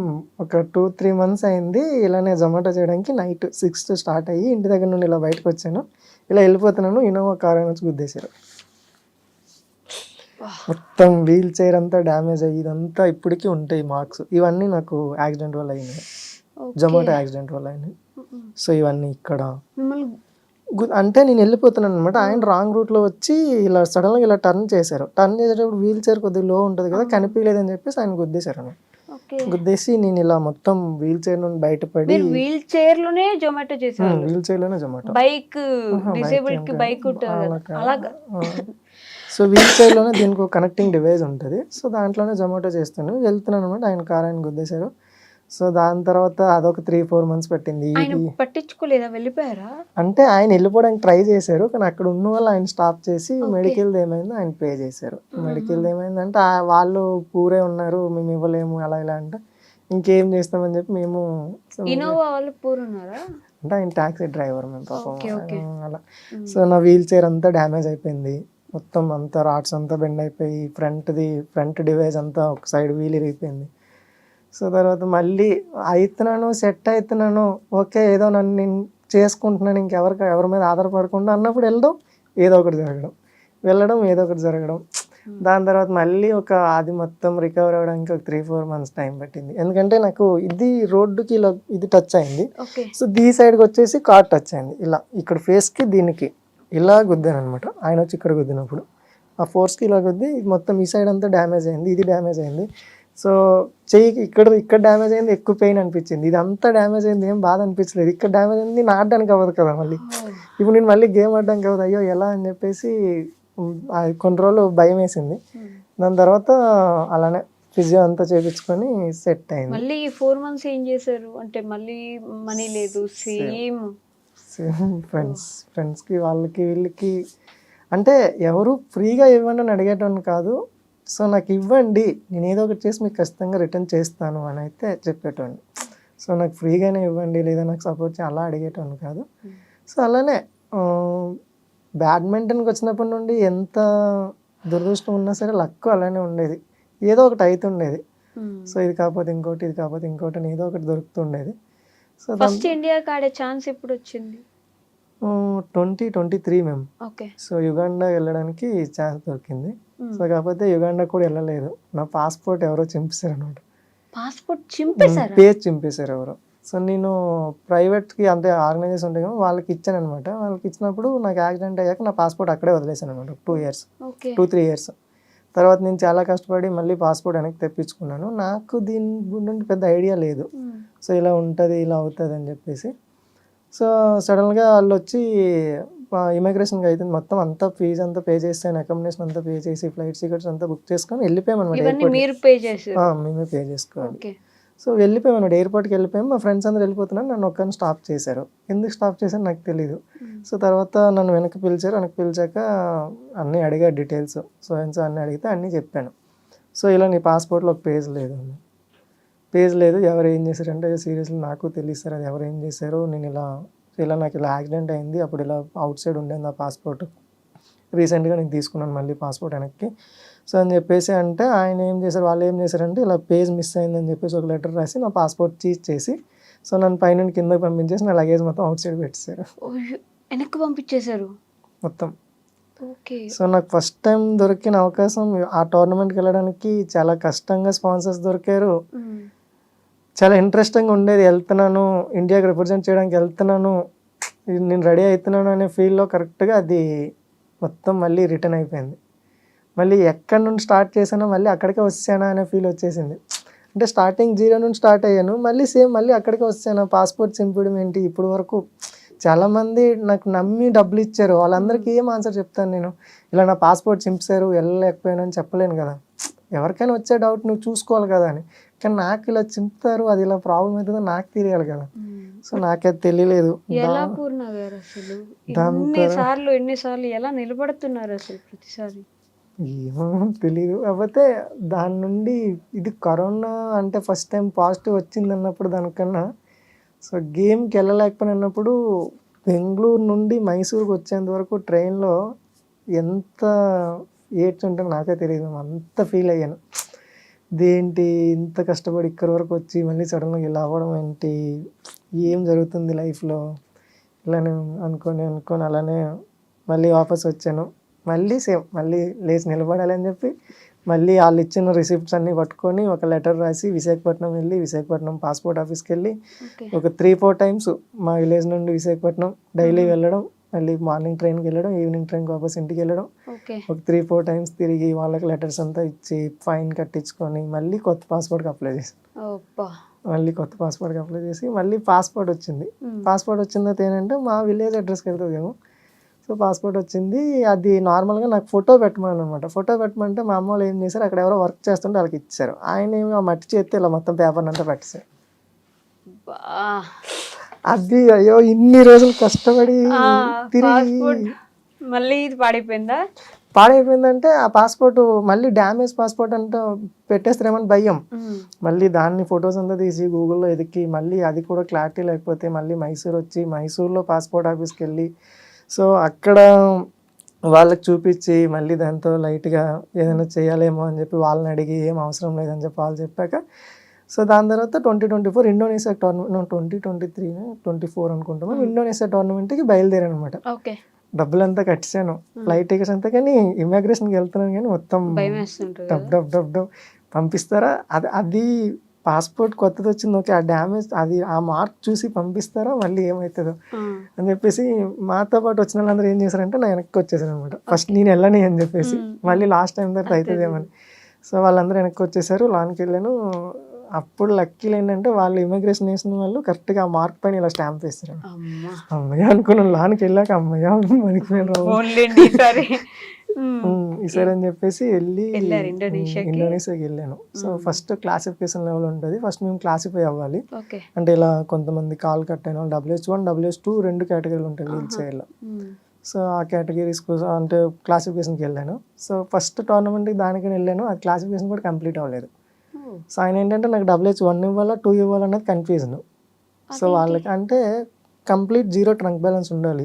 సో నాకు ట్రంక్ బ్యాలెన్స్ లేదు, 0నే. కాకపోతే ఏంటంటే నా బాడీ నేను కూర్చొని చూస్తే నాకు ట్రంక్ బ్యాలెన్స్ ఉందన్నట్టు అనిపిస్తుంది. సో వాళ్ళ మూమెంట్స్ అంతా చెక్ చేసి లేదు నువ్వు కొన్ని రిపోర్ట్స్ తీసుకొస్తేనే అప్పుడు కన్ఫర్మ్ చేస్తామంటే మళ్ళీ బ్యాక్ వచ్చి మళ్ళీ రిపోర్ట్స్ అన్నీ రెడీ చేసుకొని మళ్ళీ థాయిలాండ్ టోర్నమెంట్కి ట్రై చేశాను. ఇండోనేషియా టోర్నమెంట్ ఆడాను కాకపోతే కంప్లీట్ 100% ఆడడానికి లేదు. ఎందుకంటే ఫుల్ ఆడితే ఎక్కడ మళ్ళీ WH2 చేస్తారేమో, అది నా కేటగిరీ కాదు. సో ఆ కేటగిరీ కొద్దిగా హార్డ్ ఉంటుంది, మళ్ళీ అదొక భయము, అక్కడ ఆడలేదు. మళ్ళీ తర్వాత థాయిలాండ్కి థాయిలాండ్. ట్రై చేశాను. థాయిలాండ్ వెళ్ళాక అప్పుడు వాళ్ళు ఏమేమి డాక్యుమెంట్స్ అడిగారో అన్నీ సబ్మిట్ చేశాక అప్పుడు WS1కి వేసారు మళ్ళీ. బయట దేశంలో ఎలా చూస్తారంటే మేము అక్కడ రెస్పెక్ట్ బాగుంటుంది మేము. ఏంటంటే రెస్పెక్ట్ మీన్స్ అంటే అక్కడ పాపులేషన్ తక్కువ ఉంటుంది కదా మేము. అంటే అన్ని దగ్గరలో వీల్ చైర్ యాక్సెస్ బాగుంటుంది. ఓకే. సో మనం ఎక్కడికైనా వెళ్ళాలి, ఇప్పుడు ఒక బస్సులో ట్రావెల్ చేయాలంటే మనం అక్కడికి వెళ్ళి స్టాప్ చేసిన వెంటనే వాళ్ళు బస్ డ్రైవరే స్టాప్ చేసి బస్ దిగి మన కోసం ర్యాంప్ వేసి మనం లోపల కూర్చోబెట్టి మన వీల్స్కి అంతా ఇది బెల్ట్ వేసి సో అంతా కంఫర్టబుల్ ఉందన్నాకే స్టార్ట్ చేస్తారు. వావ్. ప్రతి దగ్గర ఫెసిలిటీ ఉంది వీల్ చైర్ ఫెసిలిటీ. ఆల్మోస్ట్ మేము అవుట్ ఆఫ్లో ఎక్కడికి వెళ్ళినా సరే వీల్ చైర్ యాక్సెస్ అయితే ఈవెన్ హైవేలో మామూలుగా హైవేలో వెళ్ళడానికి కూడా డివైడర్ మధ్యలో ఎక్కడో దగ్గర ర్యాంప్ ఉంటుంది. సో మనం ఎక్కి దిగడానికి ఎక్కడో దగ్గర ర్యాంప్ ఉంటుంది. ఓకే. సో ఇక్కడికి వెళ్ళినా సరే ఇక్కడ ఇంత ప్లేస్లో వీల్ చైర్ యాక్సెస్ లేదు అనేది ఎక్కడ ఉండదు. ఇండియాలో కష్టం. ఇండియాలో కష్టం. జాలి మాత్రం చూపిస్తారు కదా మన వాళ్ళు. చూపిస్తారు మనల్ని, జాలి చూపిస్తారు. వాళ్ళకేమనిపిస్తుంది మనం చెప్పలేము. జాలి చూపిస్తారు. అంటే జాలితో మాత్రమే మీరు ట్రావెలింగ్ చేయలేరు, జాలితో మాత్రమే మీరు వాష్రూమ్ ఫెసిలిటీ యూజ్ చేసుకోలేరు, జాలితో మాత్రమే లిఫ్ట్ ఎక్కలేరు. మేము ఎలా అంటే జాలి చూపిస్తారు, అదే జాలి చూపించిన వాళ్ళు ఇప్పుడు హ్యాండిక్యాప్ బోగి ట్రైన్కి ఒక్కటే ఉంటుంది మేము. సో జాలి చూపిస్తారు, అయ్యయ్యో పాపం అంటారు. అదే హ్యాండిక్యాప్ బోగిలో అందరూ 40% కూర్చుని పోతారు. సో అందరు వచ్చి కూర్చుని పోతారు. సో పోనీలే పాపం కూర్చున్నారు కదా వాళ్ళు జర్నీ చేసేటోళ్ళు కదా ప్లేస్ ఇస్తే సో నెక్స్ట్ మనం కూర్చోడానికి ప్లేస్ ఉండదు అక్కడ. సో కొంతమంది వస్తారు ఏబుల్ బాడీ వాళ్ళే, నా వీల్ చైర్ ఉండాలి, నేను వాష్రూమ్కి వెళ్ళాలంటే వీల్ చైర్ ఉండాలి, 10 సార్లు అడగలేను కదా, సో వీల్ చైర్ తీసుకెళ్ళి అక్కడ పెట్టేసమంటారు. ఓకే. సో కొంతమంది వస్తారు ఇది ఎందుకు ఇక్కడ ఉంది అక్కడ పెట్టండి అంటారు. అసలు వాళ్ళకి రైట్ లేదు, యాక్చువల్లీ ఆ డిసేబుల్ బోగిలోకి రావడానికి లేదు. సో అయినా సరే ఇలా మళ్ళీ వాళ్ళే మన దగ్గరకు వచ్చి అయ్యయ్యో పాపం అంటారు. ఏం మాట్లాడతాము వాళ్ళతో. అంటే ఇప్పుడు ప్రతిసారి అడుగుతున్నాను తప్ప అనుకోండి, వాష్రూమ్కి వెళ్ళాలంటే మీరు వీల్ చైర్ వేసుకుని వెళ్తారా? సో నాకు కంప్లీట్ లెగ్స్ జీరో మ్యామ్, ఏం ఉండదు. ఎవరైనా హెల్ప్ తీసుకుంటారా? మీకు మీరే స్నానం చేయడం కానీ ప్రతిదీ? ఓకే. బట్టలు వేసుకోవడం అన్ని. సో ఎవరు సపోర్ట్ ఏం తీసుకున్నాం ఫస్ట్ నుంచి కూడా అంతే మ్యామ్. ఆ ఇంటి నుండి బయటకి ఎప్పుడైతే వచ్చానో అప్పటి నుండి సో అన్ని నాకు నేనుగా చేసుకోవడం అలవాటు చేసుకున్నాను అన్ని. ఓకే. అంటే ఎక్కడ ఈ నెవర్ గివ్ అప్ యాటిట్యూడ్ అని చూడండి, అది ఎలా మొదలైందంటే దేవుడికి కూడా ఎదురు నిలబడుతున్నారు మీరేంటి, నేను ఆగను, నువ్వు ఎంత ఆపాలని ప్రయత్నించినా నేను పోతానే ఉంటా, నేను పోరాడుతూనే ఉంటా, నువ్వు చూడు నేను నీతో పందెం కాస్తున్నా అన్నట్టు ఆయనకే మీరు ఎదురుగా నిలబడ్డారు, అడ్డంగా నిలబడిపోయారు. నేను చేస్తాను, నువ్వు ఎన్నైనా పెట్టు, నేను ఇలానే పోతా ఉంటాను, నువ్వేం చేస్తావు నేను చూస్తా ఉండని చెప్పినట్టు పోతా ఉన్నారు. ఎలా వచ్చింది నెవర్ గివ్ అప్ యాటిట్యూడ్ అసలు? అంటే ఫస్ట్ థింగ్ తెగించేసాను మ్యామ్ నేను, ఏమైనా జరగని. సో ఆల్రెడీ ఆ బాడీ పోయింది, ఆ ఫ్లైట్ పోయింది, ఇంకేం లేదు నా దగ్గర పోవడానికి. పోయేది ఇంకేమీ లేదు నా దగ్గర, నేను ఉన్నాను అంతే పోతే. సో నేను ఎవరికి నా సైడ్ నుండి నేను ఎవరికి హోప్ ఇవ్వను, ఇలా నేను నా సైడ్ నుండి మీకు 100% చేస్తానని కానీ లేకపోతే ఇలా అని కానీ ఏముండను. సో నాకు ఇంకోటి ఏంటంటే వేరే దాని గురించి ఎక్కువ ఆలోచన ఉండదు. సో ఇప్పుడు నేనేం చేయాలి, నాకేం కావాలి అంతవరకు ఆలోచిస్తాను అనమాట. సో నాకు ప్రాక్టీస్ చేయడానికి స్టార్టింగ్లో ఇలానే ఫైనాన్షియల్ సపోర్ట్ లేదు, ఎలా ఏంటి అనేది అన్నప్పుడు జొమాటో ఉంది కదా, సో నాకు జొమాటోలో నాకు ప్రాక్టీస్కి అంత అమౌంట్ వస్తుంది కదా, సో నేను సర్వైవ్ అయిపోతున్నా కదా, నాకు ఇంకేం ప్రాబ్లం లేదు కదా అని చెప్పేసి అలానే కంటిన్యూ అయిపోతుండేవాడిని. సో అలానే ఇలానే అంటే ఏదైతే అది అవ్వని, మెయిన్గా చెప్పాలంటే ఏదైతే అది అవ్వని. సో ఇండియాని ఇలా ఫస్ట్ రిప్రజెంట్ చేస్తున్నప్పుడు ఆ ఫీల్ ఎలా ఉండింది? ఇన్ని సంవత్సరాలు ఎంత వెయిట్ చేశాను. So great feel ma'am. అది ఎలా అంటే సో ఎక్కడో నార్మల్ బాడీగా ఉండుంటే నేను ఇంత చేసి ఉండేవాడినో కదా తెలియదు, వేరే లైఫ్ ఉండేదేమో. కానీ ఇలా వీల్ చైర్లోకి వచ్చాక సో ఎక్కడో పల్లెటూరులో ఉన్న నేను సో ఇలా బయటకు వచ్చి సో ఒక గేమ్ అనేది పెట్టుకొని దానికోసం కష్టపడి సో సముద్రాలు దాటి ఇంకా వేరే దేశంకి వెళ్ళి అక్కడ నిన్న ఇండియా ఫ్లాగ్ పట్టుకున్నాను అంటే ఇట్స్ ఉంటుంది మ్యామ్, ఫీల్ అయితే ఉంటుంది. అది మాత్రం నిజం. ప్రౌడ్ టు బి ఇండియన్, నేను ఇక్కడికి వచ్చి ఇంత చేస్తున్నాను అనేది. మీరు మాట్లాడినారు చూడండి, ప్రౌడ్ టు బి ఇండియన్, నా దేశాన్ని రిప్రజెంట్ చేయడం హ్యాపీగా ఉందని. మీరు దేశానికి అయితే ఏదో ఒకటి ఇచ్చేస్తున్నారు, మరి మీకు దేశం ఏమి ఇచ్చింది? మామూలుగా మనం ఎలా మాట్లాడతామంటే దేశం నీకేమి ఇచ్చిందని కాదు, నువ్వు దేశానికి ఏమి ఇచ్చావు చూడు అన్నట్టు అనుకుంటాము. మీరైతే దేశానికి ఖచ్చితంగా దేశాన్ని రిప్రజెంట్ చేస్తున్నారు కాబట్టి మీరు ఇచ్చేసినట్టే, మరి మీకు దేశం ఏమి ఇచ్చింది? మన గవర్నమెంట్ ఏమి ఇచ్చింది? మీకు ఎలాంటి సపోర్ట్ ఉంది అసలు? సపోర్ట్ అంటే నాకు ఎక్కడి నుండి ఏ సపోర్ట్ లేదు మ్యామ్. లేదు. సో జీరోగానే ఇప్పటివరకు స్టార్ట్ స్పాన్సర్‌షిప్ లేదు. లేదు. మీరు ఏం చేయాలనుకున్నా మీరే. నేనే. సో ఇలానే ఇన్‌స్టాగ్రామ్‌లో ఇన్‌ఫ్లుయెన్సర్స్ ద్వారా పోస్ట్ చేయడం ఏదైనా టోర్నమెంట్‌కి వెళ్తాను అంటే, సో ఫండ్స్ ఎంతొస్తే అంత ఫండ్స్ రావడం. సో కొంత ఫండ్స్ అరేంజ్ అయితే ఆ ఫండ్స్ మళ్ళీ నా దగ్గర కొంత అమౌంట్ అక్కడిక్కడ తీసుకొని, ఆ అమౌంట్ మొత్తం అరేంజ్ చేసుకొని టోర్నమెంట్స్‌కి వెళ్ళడం, ఆడడం. సో అక్కడ మెడల్ అయితే ఒక హోప్‌తో ఇప్పుడు నాకు మెడల్ అయింది. నాకు ఈజిప్ట్‌లో గోల్డ్ మెడల్ అయింది. హ్మ్. సో నాకు గోల్డ్ మెడల్ అయింది. ఇప్పుడైనా స్పాన్సర్స్ దొరుకుతారని చెప్పేసి మళ్ళీ ఇండియాకి వచ్చి ట్రై చేయడం. హ్మ్. సో ట్రై చేసాక మళ్ళీ సేమ్ ఆ 1 మంత్ 2 మంత్స్ ఫుల్ వేడిలో ఎక్సైట్‌మెంట్. ఉన్నప్పుడు ఇచ్చేస్తూ ఉంటారు కదా! అలా 1 మంత్ 2 మంత్ కొద్దిగా న్యూస్‌లోకి రావడం, అలా ఇలా వాళ్ళు వీళ్ళు పేపర్‌లో వేయడం అది జరుగుతుండడం. ఒక 1 మంత్ అయిపోయాక మళ్ళీ సేమ్ పూర్ణారావు ఎవరంటే తెలీదు. తెలీదు. సో ఆ రేంజ్ అలానే అయితుండే. ఎప్పుడు అంతే మేము ఇప్పటి వరకు 7 ఇంటర్నేషనల్స్ ఆడాను. దాంట్లో 11 వరకు మెడల్స్ ఉన్నాయి. దాంట్లో 3 గోల్డ్ ఉన్నాయి, 3 సిల్వర్ ఉన్నాయి, 5 బ్రాంజ్ ఉంది. సో ప్రతి టోర్నమెంట్ ఇలానే అనుకుంటూ వెళ్తాను. ఈసారైనా స్పాన్సర్స్ దొరకాలి నాకు. అది దొరకాలనేది ఎందుకు గట్టిగా అనుకుంటున్నానంటే మేము ఇప్పుడు మార్నింగ్ లేస్తాను. మార్నింగ్ లేసి ప్రాక్టీస్‌కి వెళ్తాను.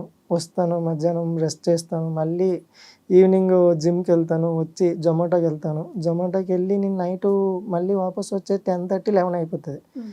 సో ఆ టైంకి వచ్చి పడుకొని మళ్ళీ పొద్దున్న లేచేసరికి నా బాడీ 100% రికవర్ అవ్వదు. అవును. సో అయినా సరే పుష్ చేస్తాను. హ్మ్. లేదు ప్రాక్టీస్‌కి వెళ్ళాలి, ప్రాక్టీస్ మిస్ చేయకూడదని పుష్ చేసుకుంటూనే వెళ్తాను. సో అలా వెళ్తాను. 1 వీక్ వెళ్తాను. లాస్ట్ సాటర్డే, సండే వచ్చే టైంకి సో బాడీ వీక్ అయిపోయి ఫీవర్ లాంటివి వచ్చేయడం. ఇంకొకటి వరస్ట్ థింగ్ ఏంటంటే స్పైనల్ కార్డ్ ఇంజ్యూరీ. హ్మ్.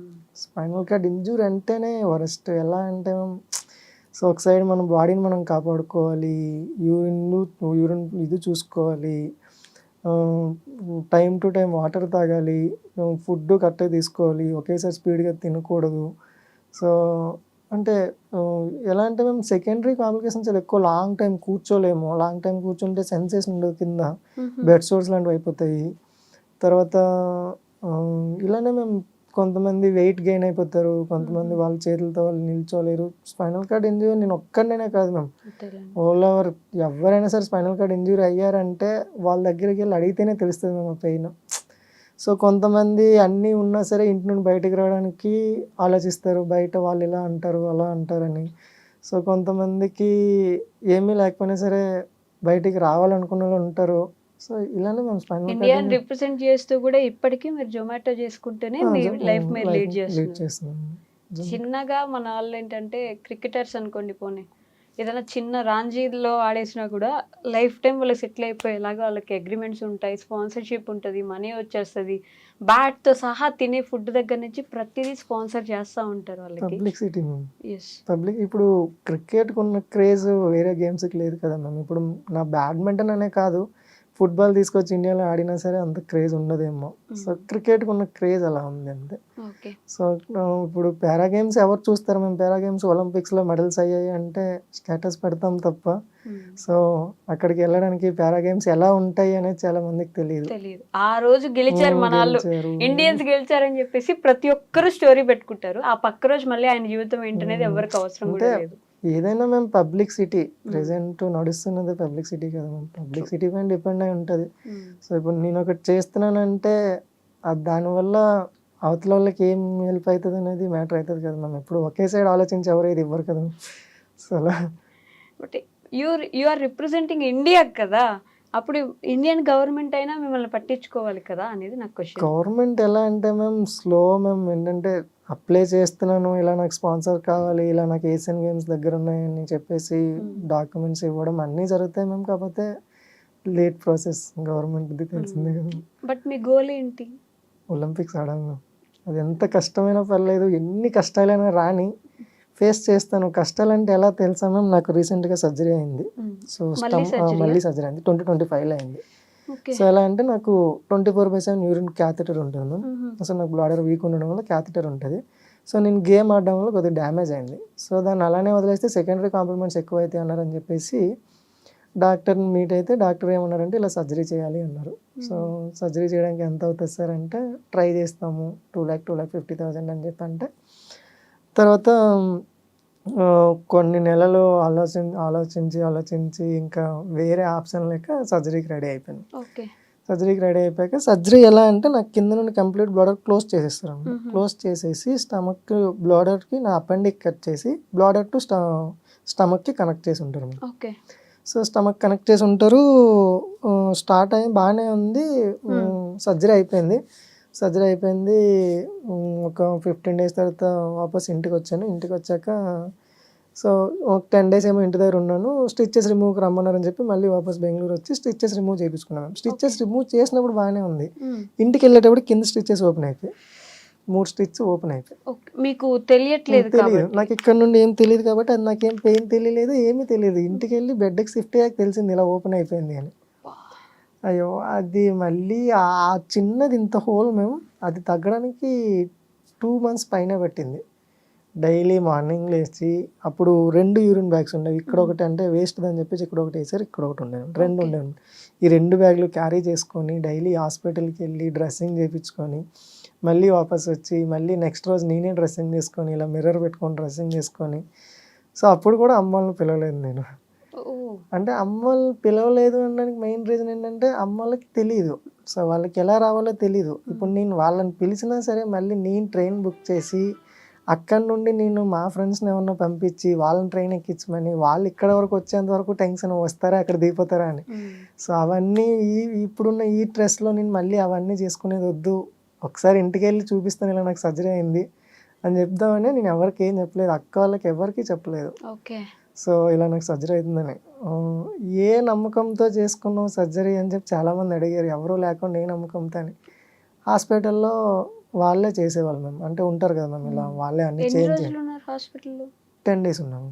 సో ఆ 10 days వాళ్ళే చేంజ్ చేయడం. మా ఫ్రెండ్ హేమంత్ బ్రో అని చెప్పి నా రూమ్మేట్, తను వీల్ చైరే. సో తను బెంగళూరు లోకలే.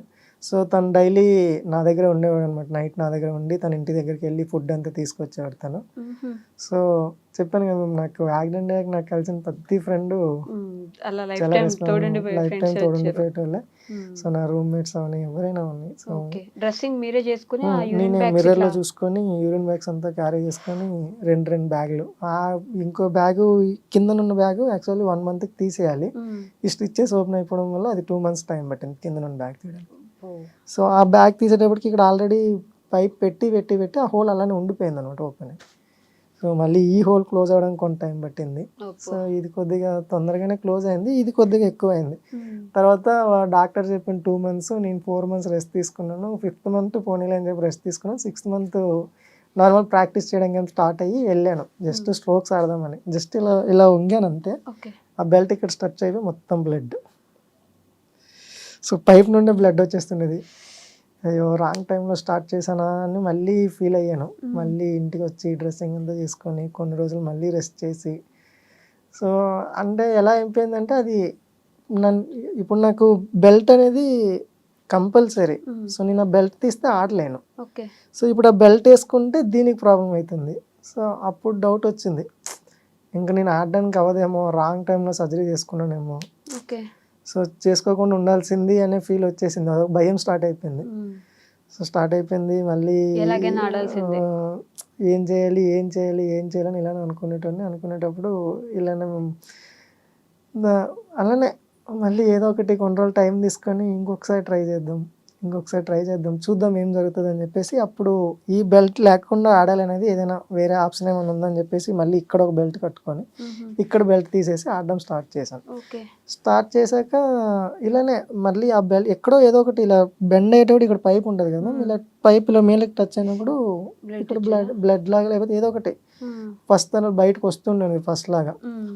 సో దాని నుండి ఎలా అంటే భయం వేసేసింది, ఇంకా ఆడడానికి అవ్వదేమో, కష్టమవుతుందేమో అని చెప్పేసి. కానీ మైండ్లో మాత్రం ఒకటే, అసలు ఎట్లా అంటే కాలు ఇరిగిందా నేనే కుట్లేసుకుంటా అన్నట్టు మీరు ప్రతిరోజు ఏది వస్తే అది ఇది చేసుకుందాం అన్నట్టు ఒక్కొక్కటి వస్తుంది, చేసుకుంటూ పోతూనే ఉన్నారు ముందుకి, ఆగట్లేదు. వదలొద్దు అనేది మైండ్లో ఎక్కువ ఉండేది. సో ఏదైతే అది అవునని చెప్పేసి కొన్ని రోజులు గేమ్ ఆడడమే స్టాప్ చేసి జొమాటో చేయడానికి పోయాను అనమాట.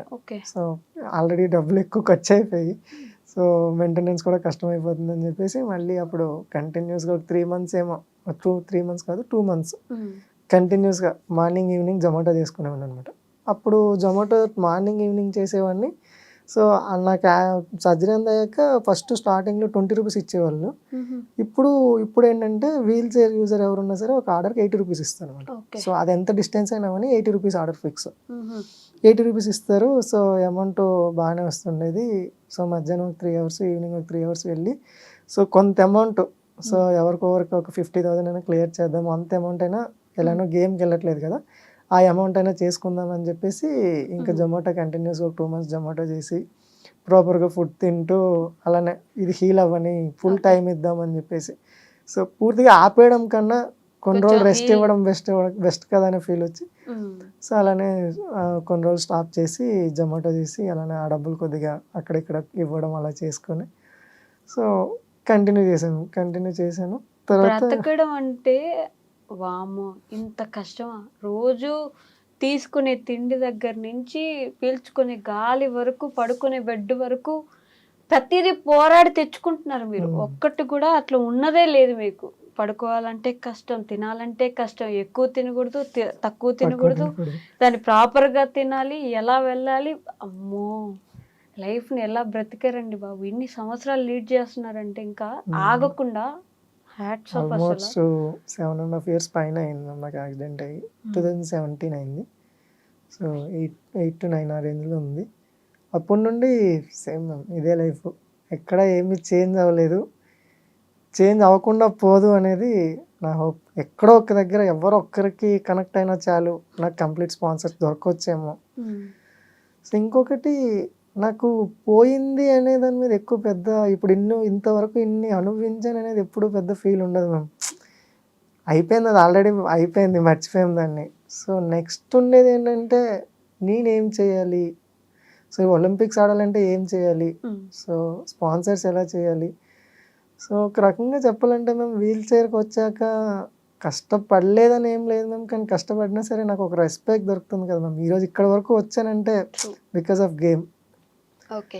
సో నా లైఫ్ని నేను ఎంజాయ్ చేస్తాను మ్యామ్. నా లైఫ్ని కొంతమంది కొన్ని విధాలుగా ఎంజాయ్ చేస్తాను, నేను నా గేమ్ని ఎంజాయ్ చేస్తాను. నేను రోజు మార్నింగ్ లేచి ప్రతిరోజు ఇప్పటికీ పుష్ చేసుకుంటూ ప్రాక్టీస్కి వెళ్ళి, ఆవడానికి అవ్వకపోయినా సరే లేచి పుష్ చేసుకొని ప్రాక్టీస్కి వెళ్ళి సో గేమ్ ఆడుతూ బ్యాడ్మింటన్ చేస్తాము. అలానే ఫ్రెండ్స్ తో బయటకు వెళ్తాము, మూవీస్ కంతా వెళ్తాము.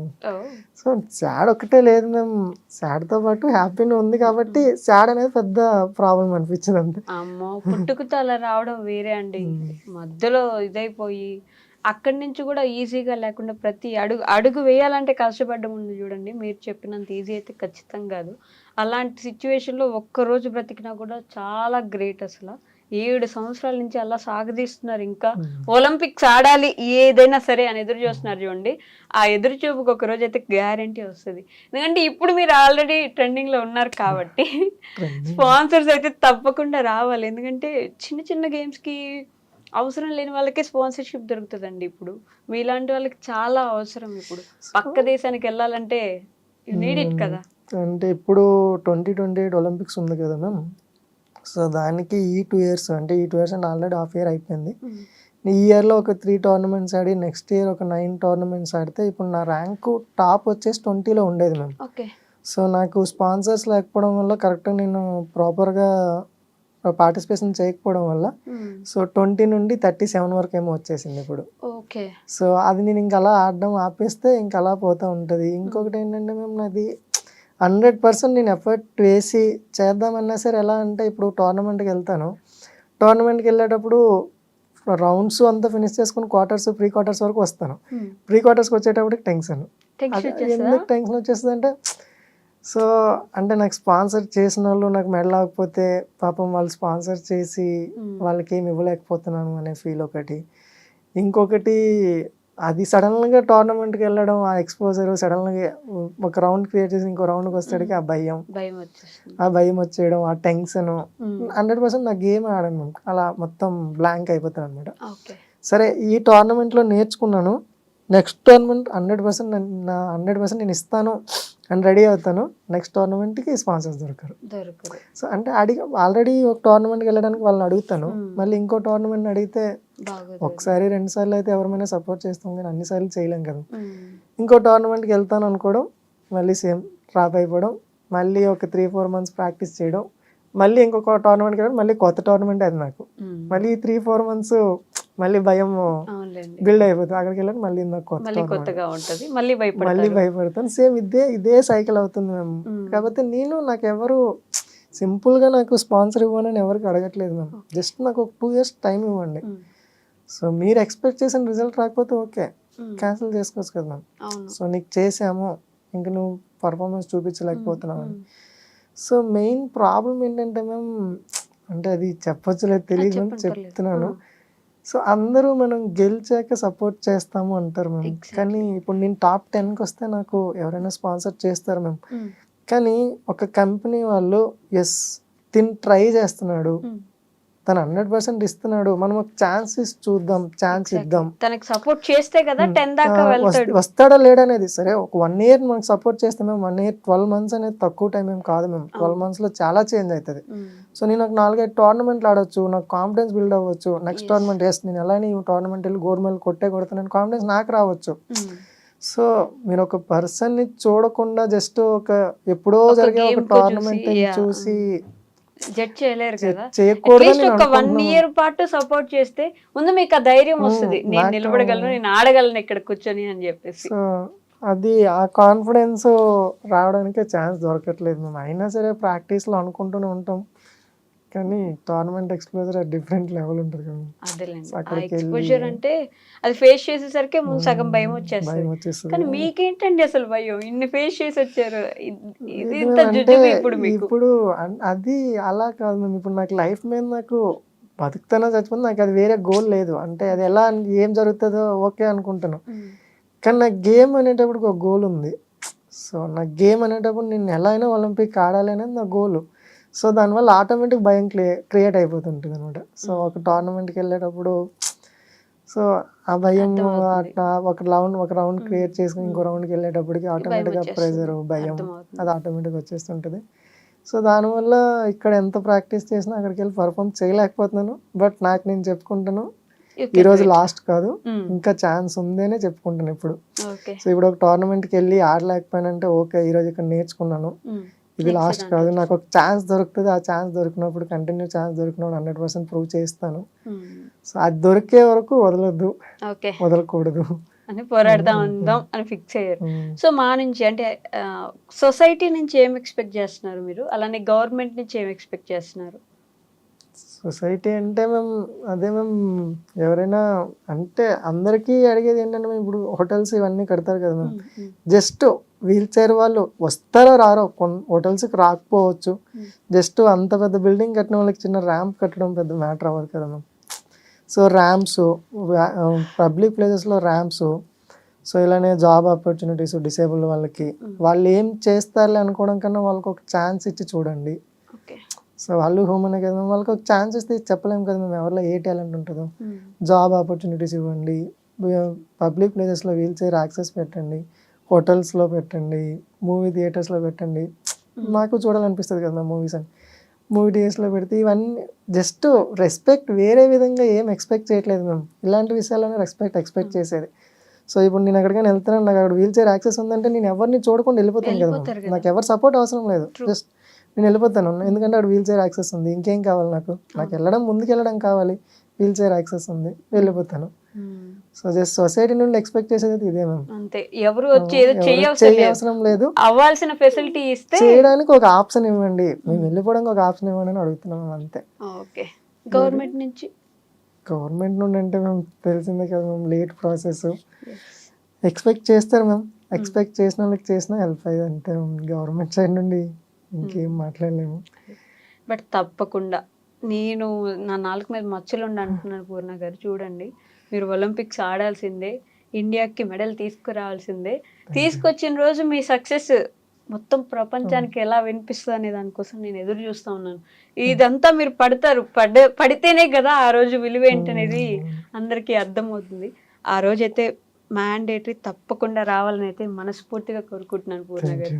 Thank you so much. అసలు ఎంత ఇన్స్పైర్ చేశారు తెలుసా, నా లైఫ్ టైంకి సరిపోతుంది ఈ ఇన్స్పిరేషన్ నాకు. అంటే చిన్న చిన్న వాటికి లేదు అసలు ఏం నా జీవితం నాకే ఎందుకు ఇలా అని అనుకునే వాళ్ళందరికీ మీ ఇంటర్వ్యూ ఒక మోటివేషన్ అవుతుంది.